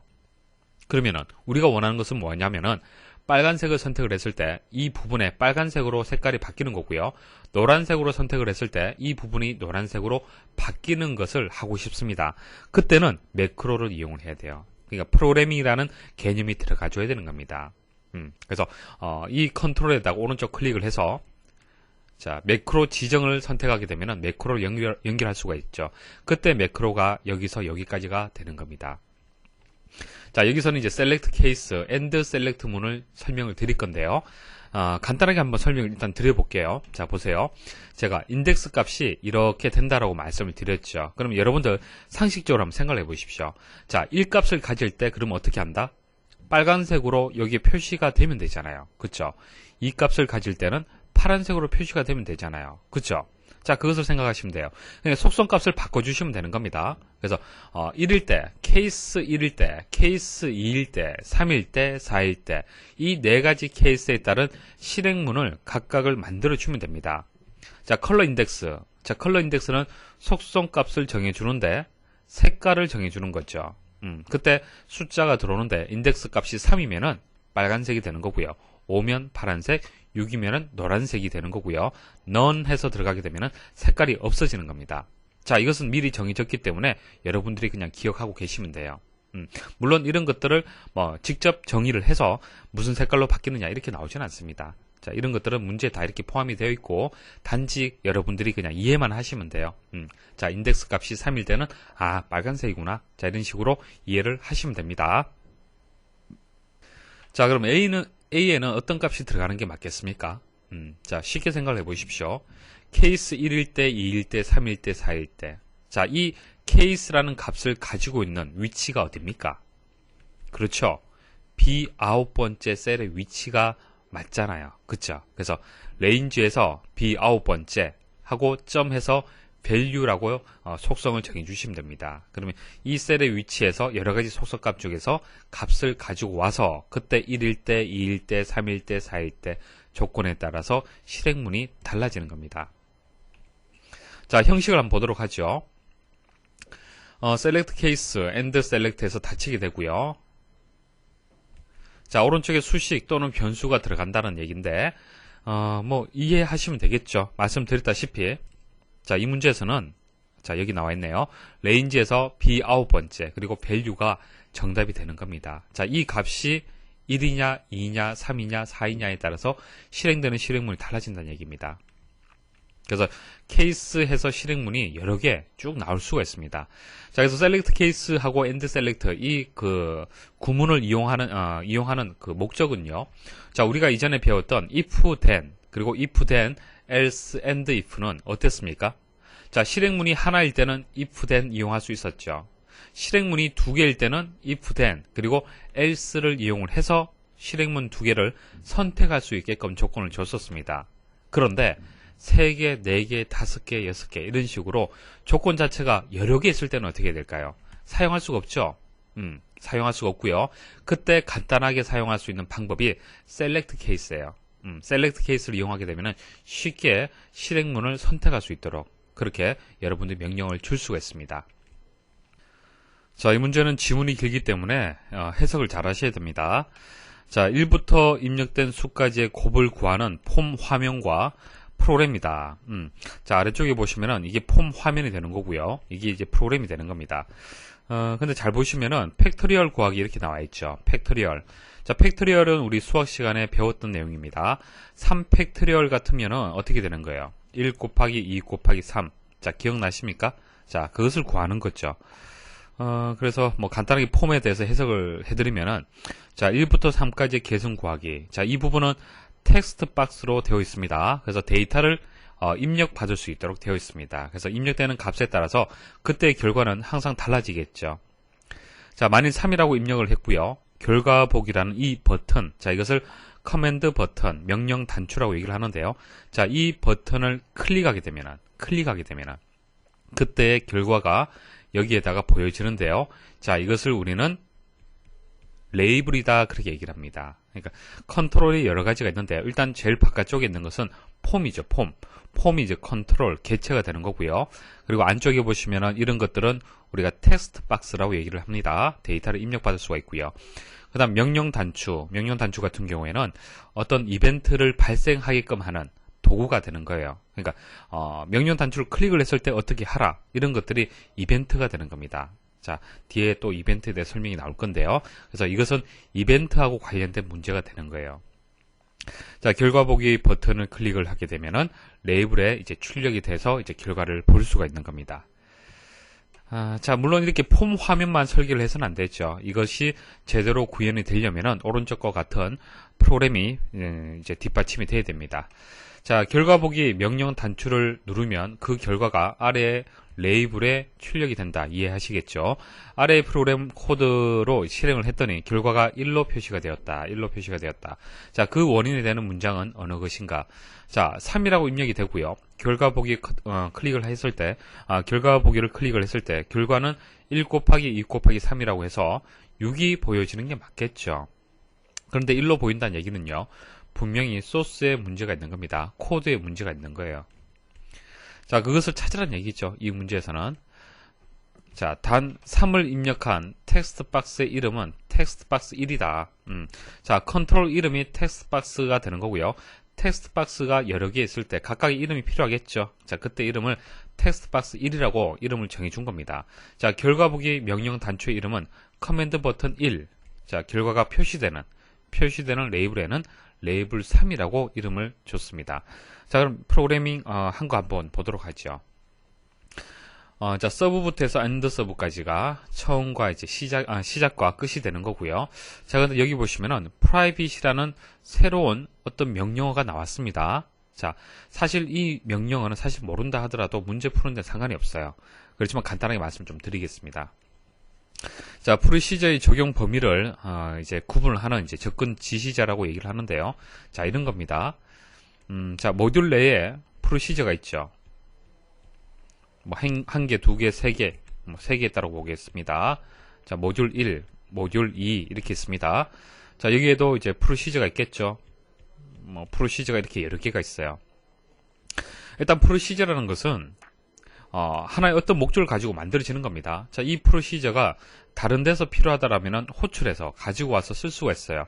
여러분들이 함수를 그냥 한번 정의하게 되면은 내장 함수를 가지고 온다든지 사용자 정의 함수를 가지고 와서 쓸 수 있듯이 프로시저도 마찬가지입니다. 가지고 와서 호출해서 쓸 수가 있는데요.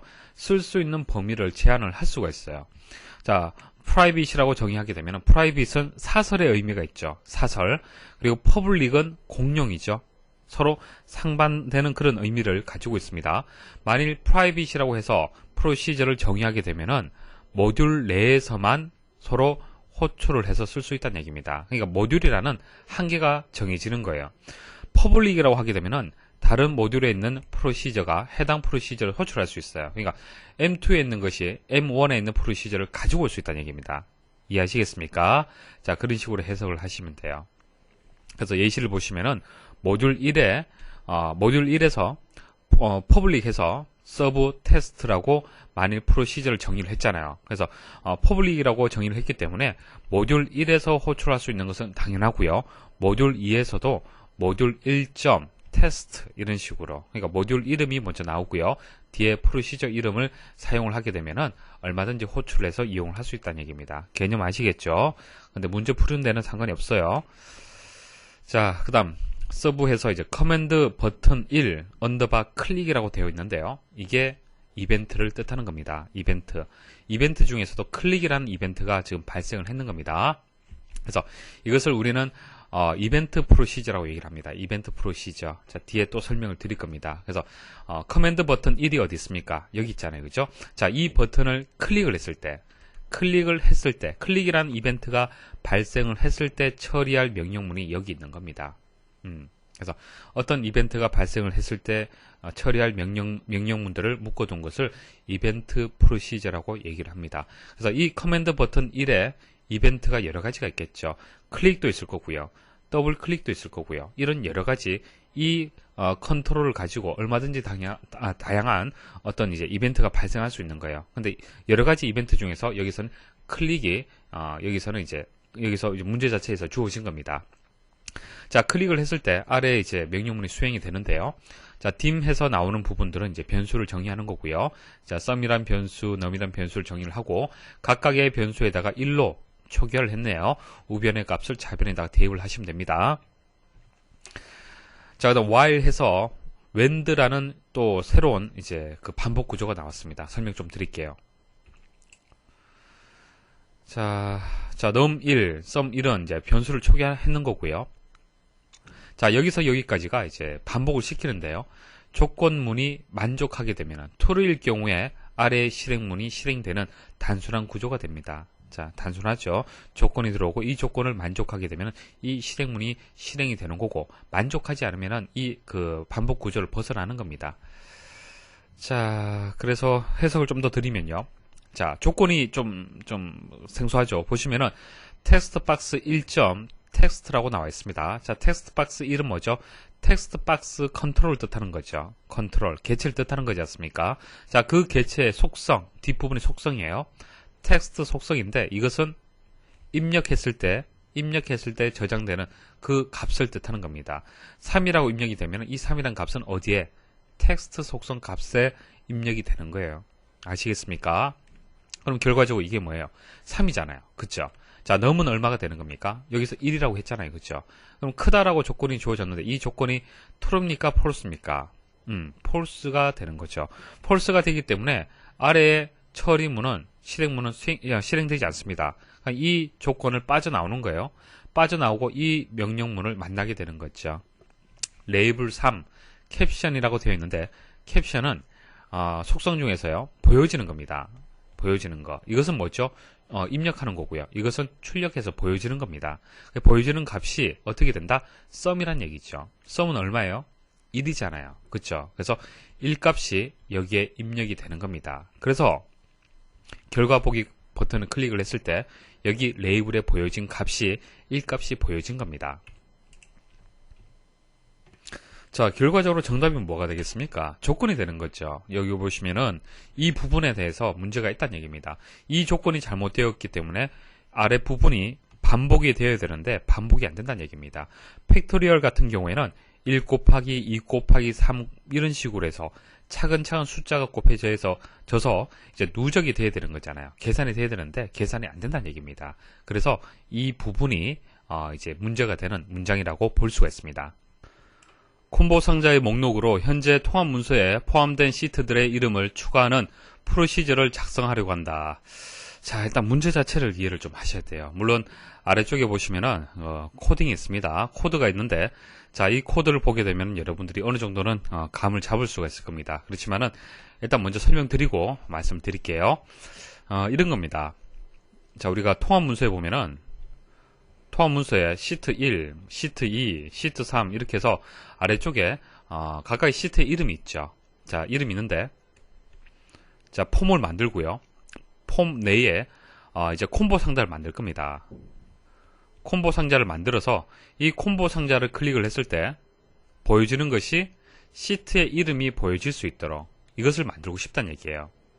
자, 그럼 어떻게 만드냐면은 일단 폼이란 개체에서 그 다음 콤보 상자가 있는 거죠. 그래서 이 폼이 실행될 때, 이 폼이 처음에 화면에서 보여질 때, 그때 보여질 때 이 값들을 불러오는 겁니다. 불러와서 자, 콤보 상자에다가 그 목록에다가 추가를 하는 거예요. 그런 식으로 하게 되면은 이제 이 폼이 실행될 때마다 폼이 이제 시작될 때마다 그때마다 이제 콤보 상자의 목록에서 각각의 시트 이름들을 이제 볼 수가 있는 겁니다. 일단 개념 자체는 이렇게 여러분들이 접근을 좀 하셔야 됩니다. 자, 근데 이것도 마찬가지입니다. 이것도 이벤트입니다. 이벤트 프로시저로 만드셔야 되는데요. 이때 발생하는 이벤트는 어떤 것이 되겠습니까? 폼인데 폼도 여러 가지 이벤트가 있습니다. 이벤트가 있어요. 그 중에서 폼이 최초에 만들어질 때 그것을 우리는 초기화된다, 시작된다 이렇게 얘기를 하는데요. 처음에 폼이 띄워질 때 그때에 적용이 되도록 하면 되는 겁니다. 그것도 하나의 이벤트라고 볼 수가 있어요. 그래서 폼의 여러 가지 이벤트 중에서 initialize라는 그 이벤트를 이용을 할 겁니다. 폼이 시작될 때, 자, 영문 해석으로 하신다라면 초기화될 때 이런 의미가 있죠. 그래서 폼이 시작이 될 때 자동으로 실행될 수 있도록 하는 그런 이벤트가 되겠습니다. 자, 터미네이트 같은 경우에는 완전히 종료될 때 실행이 된다는 그런 이벤트가 되는 거고요. 클릭은 이제 폼을 클릭을 했을 때 발생하는 이벤트가 되겠습니다. 그래서 폼 컨트롤의 이벤트가 이거 외에도 여러 가지가 있어요. 여러 가지가 있는데요. 자, 이런 이벤트가 이제 발생을 하면 실행되는 프로시저를 이벤트 프로시저다 그렇게 얘기를 하는 겁니다. 자, 한번 코드를 한번 보도록 하겠습니다. 자, private 모르셔도 된다 말씀드렸죠. 자, 서브 하고요. 그 다음 여기 보시면 사용자 폼 이름이 new 폼이라고 얘기를 했습니다. 폼 이름이 들어왔죠. 그리고 언더바 하고요. 이벤트가 들어왔습니다. 자, 그 말은 이 폼에 이벤트를 시작을 하겠다는 뜻입니다. 이벤트 시작을 하겠다. 그러니까 이 이벤트가 발생을 하면은, 그러니까 폼이 시작을 하게 되면은 아래쪽에 있는 코드가 실행이 된다는 뜻입니다. 자, dim 해서 nn 하고요. 자, 변수를 선언했습니다. 자, 변수의 값이 우변의 값에 의해서 만들어질 건데요. 쭉 읽어보시면은, 자, 액티브에서 워크북, 그러니까 통합 문서가 되는 거죠. 통합 문서에서 시트의 카운터, 무슨 뜻이 되겠습니까? 시트의 개수가 되는 거예요. 시트의 개수. 그리고 가에 들어갈 어떤 그 값이 들어가야 되느냐? 그런 것은 아래쪽에 보시면은 어플리케이션, 액티브, 워크북, 시트 이런 식으로 해서 명령이 쭉 나와 있죠. 그래서 개체 중에서 여러 가지 개체 중에서 액티브 워크북 상위의 개체를 선택을 하셔야 됩니다. 제일 상위 개체는요. 엑셀이 되는 거죠. 엑셀. 그래서 어플리케이션이 가가 정답이 되는 거예요. 가는 어플리케이션으로 선택을 하시면 됩니다. 여기 힌트가 나와 있죠. 자, 다음 두 루프문이 나왔는데요. 두 루프문에 대해서 좀 더 자세히 말씀을 좀 드리겠습니다. 자, 이전에 두 루프문 말씀을 드렸죠. 자, 두 until 루프에 대해서 설명을 드렸습니다. 자, 이 조건식이 false일 때 실행문을 반복한다. 그렇게 말씀을 드렸는데요. 이 두 루프문은 그 쓰임새가 많습니다. 그래서 형식이 여러 가지가 있는데요. 일단 두 루프문은 조건을 만족하는 동안 이제 반복하는 것이 기본적인 정의예요. 그래서 두 루프 하시고 while 해서 조건식이 들어가게 되면은 true일 때 반복을 하라는 그런 뜻으로 보시면 됩니다. 그러니까 while이 들어가면은 true가 되는 거고요. until이 들어가면 false가 되는 거예요. 반복하는 기준이 조금 바뀌는 거죠. 자, 그다음. 자, 두 루프를 기준해서 do에다가 while에서 조건이 붙는 것이 아니고요. 루프에 붙는 거예요. 루프에 붙게 되면 어떻게 되겠습니까? 명령이 수행이 될 때 위에서 아래로 수행이 되는데 위쪽에 있을 때는 조건을 판단하고 실행문이 수행이 되는 거고요. 아래쪽에 있을 때는 일단 실행문은 한번 수행이 되는 거예요. 수행을 하고 그 다음에 조건 판단하는 겁니다. 차이점이 뭔지 아시겠습니까? 자, 조건을 판단하고 실행했을 때와 실행하고 조건 판단했을 때 차이점은 분명하게 있죠. 자, 조건식을 만족하지 않으면 한 번도 실행되지 않는 거죠. 이 조건은 먼저 비교 판단하기 때문에 실행문을 실행하지 않고 빠져나오는 겁니다. 그런데 형식 두 번째는요. 조건식을 만족하지 않는다 하더라도 실행문이 조건식 앞에 있기 때문에 한 번은 무조건 실행이 되는 거예요. 자, 의미가 조금 다르죠. 자, 여기서도 마찬가지입니다. until 뒤에 조건식이 들어가게 되면은 실행문을 먼저 실행을 하고 그다음 조건 판단하는 겁니다. 자, 형식 네 가지 있는데 구분 판단할 수가 있겠죠. 자, 그래서 NN에다가 어플리케이션, 액티브 워크북, 시트 그리고 카운트가 들어가게 되면은 엑셀에 있는 활성화된 통합 문서에서 시트의 수가 NN에다가 대입이 되는 겁니다. 자, 만약 시트가 3개라면은 NN이 3이 되는 거죠. 자, 그때 반복이 되는 건데 이 while이라고 되어 있기 때문에 어떻게 되는 겁니까? true일 때. 자, true일 때 이제 이것을 반복을 시키는 거죠. 그래서 최초의 3이라면은 자, 이 처리문이 수행이 되겠죠. 수행이 되고요. 12원은 뭡니까? 12원은 문제에서요. 콤보 상자의 이름을 12원이라고 했습니다. 12원이라고 했어요. 그럼 12원에다가 이제 어떻게 해야 되는 겁니까? 목록에다가 추가를 해줘야 되잖아요. 그죠? 무엇을? 시트의 이름을 추가를 해줘야 되잖아요. 그래서, 메서드가 들어와야 되는데요. 메서드 중에서 add item이라는 메서드를 이용을 해야 됩니다. add item을 쓰게 되면은 목록에 추가하라는 뜻입니다. 콤보 상자의 목록에 추가를 해라. 무엇을? 여기 나와 있죠. 어플리케이션, 액티브 워크북, 시트에서 NN 시트. 여기서 NN이 뭐죠? 최초엔 3이잖아요. 그쵸? 3. 자, 세 번째 시트에 이름을 추가하라는 얘기입니다. 자, 그 다음 처리문이 뭐죠? 수행문이, 실행문이, NN은 NN-1이죠. 우변을 먼저 계산을 하십시오. 3 값을 가지고 계산을 하게 되면 2가 되죠. 2가 좌변에 대입이 됩니다. 그럼 NN이 2가 되면서 이 반복 구조를 또 반복을 하는 거예요. 자, 조건 판단하면은 true가 됐죠. 또 수행을 합니다. 그럼 NN은 3이 아니라 2가 되겠죠. 이해하시겠습니까? 그래서 두 번째 시트의 이름, 또 첫 번째 시트의 이름, 이런 식으로 해서 각각의 이름들을 다 가지고 와서 이제 목록 상자에 추가를 할 수가 있습니다. 자, 그래서 가번의 정답은 어플리케이션이 정답이 되고요. 나번 같은 경우에는 자, 반복하는 횟수를 정해줘야 되잖아요. 그쵸? 언제까지 반복을 할 거냐? 자, 여기 실행문 보시면은 NN 값을 계속 한 칸씩 줄이고 있죠. 줄여서 시트의 개수가 다 이제 끝나면은, 개수의 셈이 다 끝나면은 빠져나와야 됩니다. 그래서 여기선 NN이라는 이제 그 시트의 개수가 들어와줘야 되고요. 자, 다번 같은 경우에는 메서드를 알고 계셔야겠죠. 콤보 상자에서 이제 그 각각의 이름들을 추가하기 위해서 목록에 추가하는 이제 메서드는 이제 add item이라는 것을 기억을 하시면 되겠습니다. 다음과 같은 이벤트 프로시저를 생성하였을 경우 어떤 일이 발생하는가? 자, 이벤트 프로시저가 나왔네요. 자, 보시면은 워크북에 관한, 자, 워크북, 그러니까 통합 문서에 대한 이제 이벤트를 지금 얘기를 하는 겁니다. 자, 통합 문서에서 여러 가지 이벤트가 발생할 수 있는데요. 자, 시트에서 activate라는 이벤트가 발생을 했네요. 자, 이 말을 해석할 수 있으면 되겠죠. 이 말은요, 워크시트가 활성화될 때마다라는 그런 의미가 있습니다. 그러니까 워크시트가 활성화된다라는 이벤트예요. 그러니까 워크시트가 여러 가지가 있잖아요. 여러 개가 워크시트가 있는데 각각의 워크시트를 클릭을 하게 되면은 그게 이제 활성화가 되는 거예요. 그래서 그때 워크시트를 선택을 했을 때 활성화되었을 때 어떻게 할 거냐? 자, 그것을 아래쪽 실행문에다가 입력을 하는 겁니다. 그래서 이것을 이제 해석을 할 수가 있어야 되는데요. 하나하나 말씀을 좀 드려볼게요. 자, 앞부분은 잘 모르셔도 된다 말씀을 드렸고요. 일단 이벤트가 발생을 하는데요. 뒷부분 한번 보도록 하겠습니다. 자, 뒷부분 사실 모르셔도 상관없어요. 자, 그런데 해석을 해드리면은 BY해서 VAL이라고 나와 있잖아요. 자, 이것은 인수를 전달하는 방법 두 가지 중에 한 가지를 얘기를 하는 건데요. VAL이 value의 약자입니다. 그래서 값을 전달을 하는 방식을 뜻하는 거고요. REF는요, 레퍼런스의 약자예요. 그래서 주소의 의미가 있습니다. 그래서 인수를 전달하는 방법. 우리가 함수를 만들게 되면 인수값을 입력을 하잖아요. 그렇죠? 그래서 인수란 것이 필요한데요. 그것을 전달하는 방법이 값을 전달하는 방법이 있고 주소를 전달하는 방법이 있다는 얘기입니다. 모르셔도 됩니다. 시험에 안 나와요. 자, 이런 방법이 있는 거고요. 그게 먼저 나왔다는 얘기입니다. 나왔고요.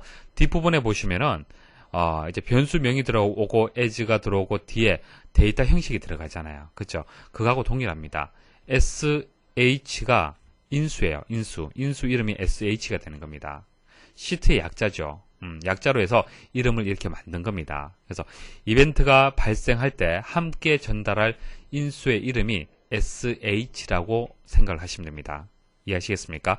오브젝트 같은 경우에는 개체를 뜻하는 거죠. 개체. 그래서 워크시트에 대한 개체를 가지고 오는 겁니다. 가지고 와서 여기 보시면은 시트가 활성화될 때 그 시트에 대한 정보를 가지고 온다는 뜻이에요. 가지고 와서 그때 메시지 박스를 이용을 해서 SH, 자 이게 인수가 되는 거죠. 인수 뒤에 나오는 것은 뭡니까? 개체 이름이죠. 그 개체 이름이 되는 거죠. 속성이 되고요. 앞부분이 이제 개체가 되는 거예요. 자, 어떤 개체를 뜻하는 겁니까? 여기서는 시트를 뜻하는 거예요. 시트. 그래서 시트의 이름이 되는 겁니다. 그래서 해석을 하게 되면은 활성화 워크시트가 바뀔 때마다 활성화된 워크시트의 이름을 메시지 상자로 나타낸다. 그렇게 해석을 하시면 되겠습니다. 자, 이 두 문제는 간단한 문제네요. 자, 다음 중 매크로 프로그램에서 조건이 만족되거나 조건이 true일 때까지 명령문을 반복 수행한다. 자, 반복 수행의 의미가 있는 것이 1번밖에 없네요. 그죠? select case는 여러 가지 케이스 중에서 선택하는 거죠. 자, serve and serve는 서브문을 얘기를 하는 거고요. serve 프로시저를 얘기를 하는 거고요. with and with는 줄이는 거죠. 줄인다는 그런 의미가 있습니다. 자, 다음 중 VB의 주요 명령문에 대한 설명으로 가장 옳지 않은 것은 펑션 하게 되면 사용자 정의 함수고요. serve 하게 되면 serve 프로시저가 되는 거고요. 자, for next는 반복하는 건데 지정하는 횟수만큼 반복하는 제어문이 되겠습니다. 자, do loop while이 들어가면 어떻게 되는 거예요? 조건이 만족할 때, true일 때 실행하는 제어문이다 라고 해야 되는데 조건을 만족하지 않을 동안이라고 설명을 했기 때문에 틀렸습니다. 아래 그림을 참조하여 다음에 사용자 정의 함수식을 구성하는 인수나 표시 형식의 조합으로 적당한 것은 자, 보도록 하겠습니다. 자, 펑션에서 end 펑션. 자, 시작과 끝을 나타냈고요. 자, 사용자 정의 함수가 되겠습니다. 자, 사용자 정의 함수가 나오게 되면은 일단 인수를 생각을 하셔야겠죠. 자, 매출 총이익을 구하는 함수를 만드는 거네요. 그래서 인수가 두 개 들어갑니다. 인수가 두 개 들어가는데요. 자, 어떤 인수를 1번과 2번에 선택을 해야겠습니까? 자, 문제에서 답을 줬습니다. 자, 함수 인수라고 해서 매출 총이익률 함수가 나왔죠. 매출액하고 매출 원가를 받겠다, 인수로 받겠다, 이렇게 화면에서 표시가 되어 있는 상태입니다. 그래서 1번하고 2번은 쉽게 여러분들이 답을 찾을 수가 있을 겁니다. 자, 3번 한번 보도록 하죠. 3번. 매출 총이익률은 어떻게 구해주면 될까요? 매출 총이익률. 자, 매출액이 있고 매출 원가가 있습니다. 그럼 매출 총이익률은 어떻게 계산이 될까요? 자, 매출 총이익률은 일단 매출 총이익을 구하고요. 거기에다가 매출액을 나눠주셔야 됩니다. 나눠줘야만 구할 수가 있죠. 그럼 매출 총이익은 어떻게 구하느냐?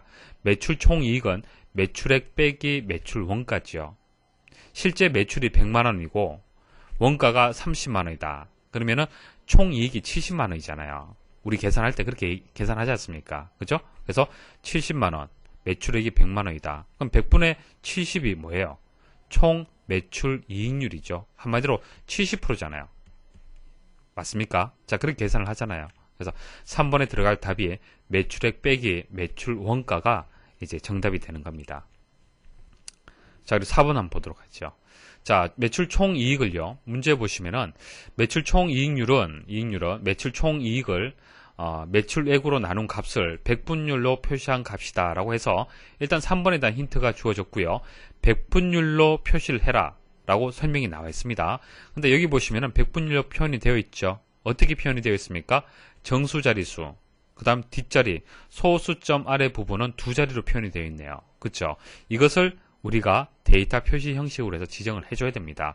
보통 우리가 이 셀을 선택을 하고 마우스 오른쪽 클릭을 해서 셀 서식에 가서 사용자 지정에 가서 여러분도 바꾸시잖아요. 그렇죠? 그래서 직접적으로 바꿀 수도 있고 엑셀에서 제공하는 서식에 맞춰서 변경을 할 수 있습니다. 그래서 여기 보시면 이제 바로 바꿀 때는 포맷이라는 함수를 이용을 해줘야 됩니다. 포맷 함수 이용을 하고요. 매출 총이익률을 바꿔주는 거죠. 어떻게 바꿀 거냐? 쭉 보시면은 다 동일하죠. 다 동일합니다. 0.00%로 해서 0.00%로 해서 이제 그 포맷 데이터 표시 형식을 지정하게 되면은 소수점 둘째 자리까지 해서 이렇게 표현이 되는 겁니다. 그래서 1번이 정답이 되겠습니다. 점수가 90 이상이면 우수, 그렇지 않으면 양호의 문자열을 반환하는 사용자 정의 함수를 작성하려고 한다. 자, 뭐 옳은 부분을 찾아라 이렇게 나왔네요. 자, 그러니까 이 지금 그 소스가 100% 맞는 것은 아닙니다. 자, 틀린 부분이 어딘지 찾아내셔야 돼요. 자, 보시면은 자, if 해서 and if, 자, 우리가 익숙한 if 부분이 나왔네요. 자, 조건이 들어가는데요. 자세히 보세요. 자, 일단 값은 먼저 볼게요. 자, 일단 사용자 정의 함수의 이름이 먼저 나왔습니다. 그리고 뒤에 점수라는 인수가 들어갔네요. 일단 점수라는 것을 받아야만 어떻게 우수냐 양호냐 판단할 수 있잖아요. 그래서 인수값이 점수가 되는 것은 맞습니다. 값은 일단 정답이에요. 그럼 나번하고 답은 라번 왜 틀렸는지 보여드릴게요. 자, 아래쪽에 보시면요. 일단 90점 이상이라고 조건이 붙어야 되는데 크다라고만 되어 있잖아요. 그죠? 초과라는 부동어 방향이 있기 때문에 일단 틀렸습니다. 그 다음 우수라고 할 때 양호라고 할 때는 문자 열이기 때문에 큰 따옴표를 묶어 주셔야 돼요. 그죠? 묶여지지 않았습니다. 자, 그리고 else 해서 if라고 되어 있는데 else라고 해야 되겠죠. 그래서 나머지는 다 틀렸고요. 가번이 정답이 되겠습니다. 다음과 같은 이제 서브 프로시저를 호출하는 방법으로 옳은 것은, 자, 프로시저 호출에 대해서 좀 설명을 좀 드릴게요. 자, 프로시저에서 다른 프로시저를 호출하여 쉽게 사용하기 위해서 사용하는 것이 프로시저 호출이에요. 읽어 드려서 가지고 오는 겁니다. 그러니까 A 프로시저, B 프로시저가 있으면은 A 프로시저를 쭉 작성하는 중에 B의 기능이 필요해요. 그러면 가지고 와서 쓸 수가 있잖아요. 그쵸? 보통 우리가 함수가 있으면 함수를 가져와서 쓸 수 있지 않습니까? 그 개념으로 생각을 하시면 됩니다. 근데 서브 프로시저, 그러니까 프로시저를 가지고 올 때 호출하는 방법이 있습니다. 그 양식에 맞도록 호출을 해야만 제대로 호출을 할 수가 있어요. 자, 그 방법을 지금 아셔야 된다는 얘기입니다. 자, 어떻게 호출을 하느냐? 두 가지가 있는데요. 호출할 프로시저명 적고요. 그 다음 인수 1, 인수 2, 인수 3 이런 식으로 호출해야 됩니다. 아니면은 앞에 콜이 붙었으면은 콜, 프로시저 호출이 콜이잖아요. 그죠? 그래서 콜을 하게 되면은 호출할 프로시저명, 그리고 괄호 열고, 괄호 닫고 안에다가 인수가 들어가줘야 돼요. 자, 보세요. 이렇게 되는 겁니다. 자, 서브 프로시저가 있죠? 프로시저가 하나 만들어져 있습니다. 자, 이것을 호출하고 싶어요. 자, 이 기능이 너무 마음에 들어서 가지고 와서 쓰고 싶습니다. 그때는 어떻게 하느냐? 자, 이게 프로시저 명이죠. 자, 프로시저 명 가져오고요. 자, 명 가져왔어요. 근데 괄호 열고 괄호 닫기가 나왔기 때문에 틀렸습니다. 만약 콜이 붙게 되면은 이건 맞는 거죠. 자, 1번 틀렸고요. 자, 2번은 테스트에서 인수 이렇게 들어왔네요. 단가, 수량, 이름 정확하게 잘 들어왔습니다. 2번이 맞네요. 자, 그 다음 콜 해서 이름 들어왔고 좋은데요. 이것을 표현을 하려면은 괄호가 붙어야 되는데 괄호가 빠졌습니다. 그래서 3번 틀렸고 4번 안 되고요. 그래서 2번이 정답이 되겠습니다. 자, 이번 시간 강의 들으신다고 정말 수고 많이 하셨습니다. 자, 이번 시간을 통해서 VBA 그리고 매크로에 대한 강의를 마치도록 하겠습니다. 자, 다음 시간에는 뭐 설명드릴 때 좀 빠졌던 내용들이라든지 그렇게 중요하지 않지만은 그래도 기출되었던 문제들, 좀 그런 문제들 위주로 해서 제가 설명을 드리겠습니다. 자, 몇 개 강의가 남지 않았습니다. 곧 스프레드시트 일반은 강의가 끝나고요. 그 다음 시간에 데이터베이스 일반을 통해서 계속적으로 개념 이해 위주로 해서 설명을 드리겠습니다.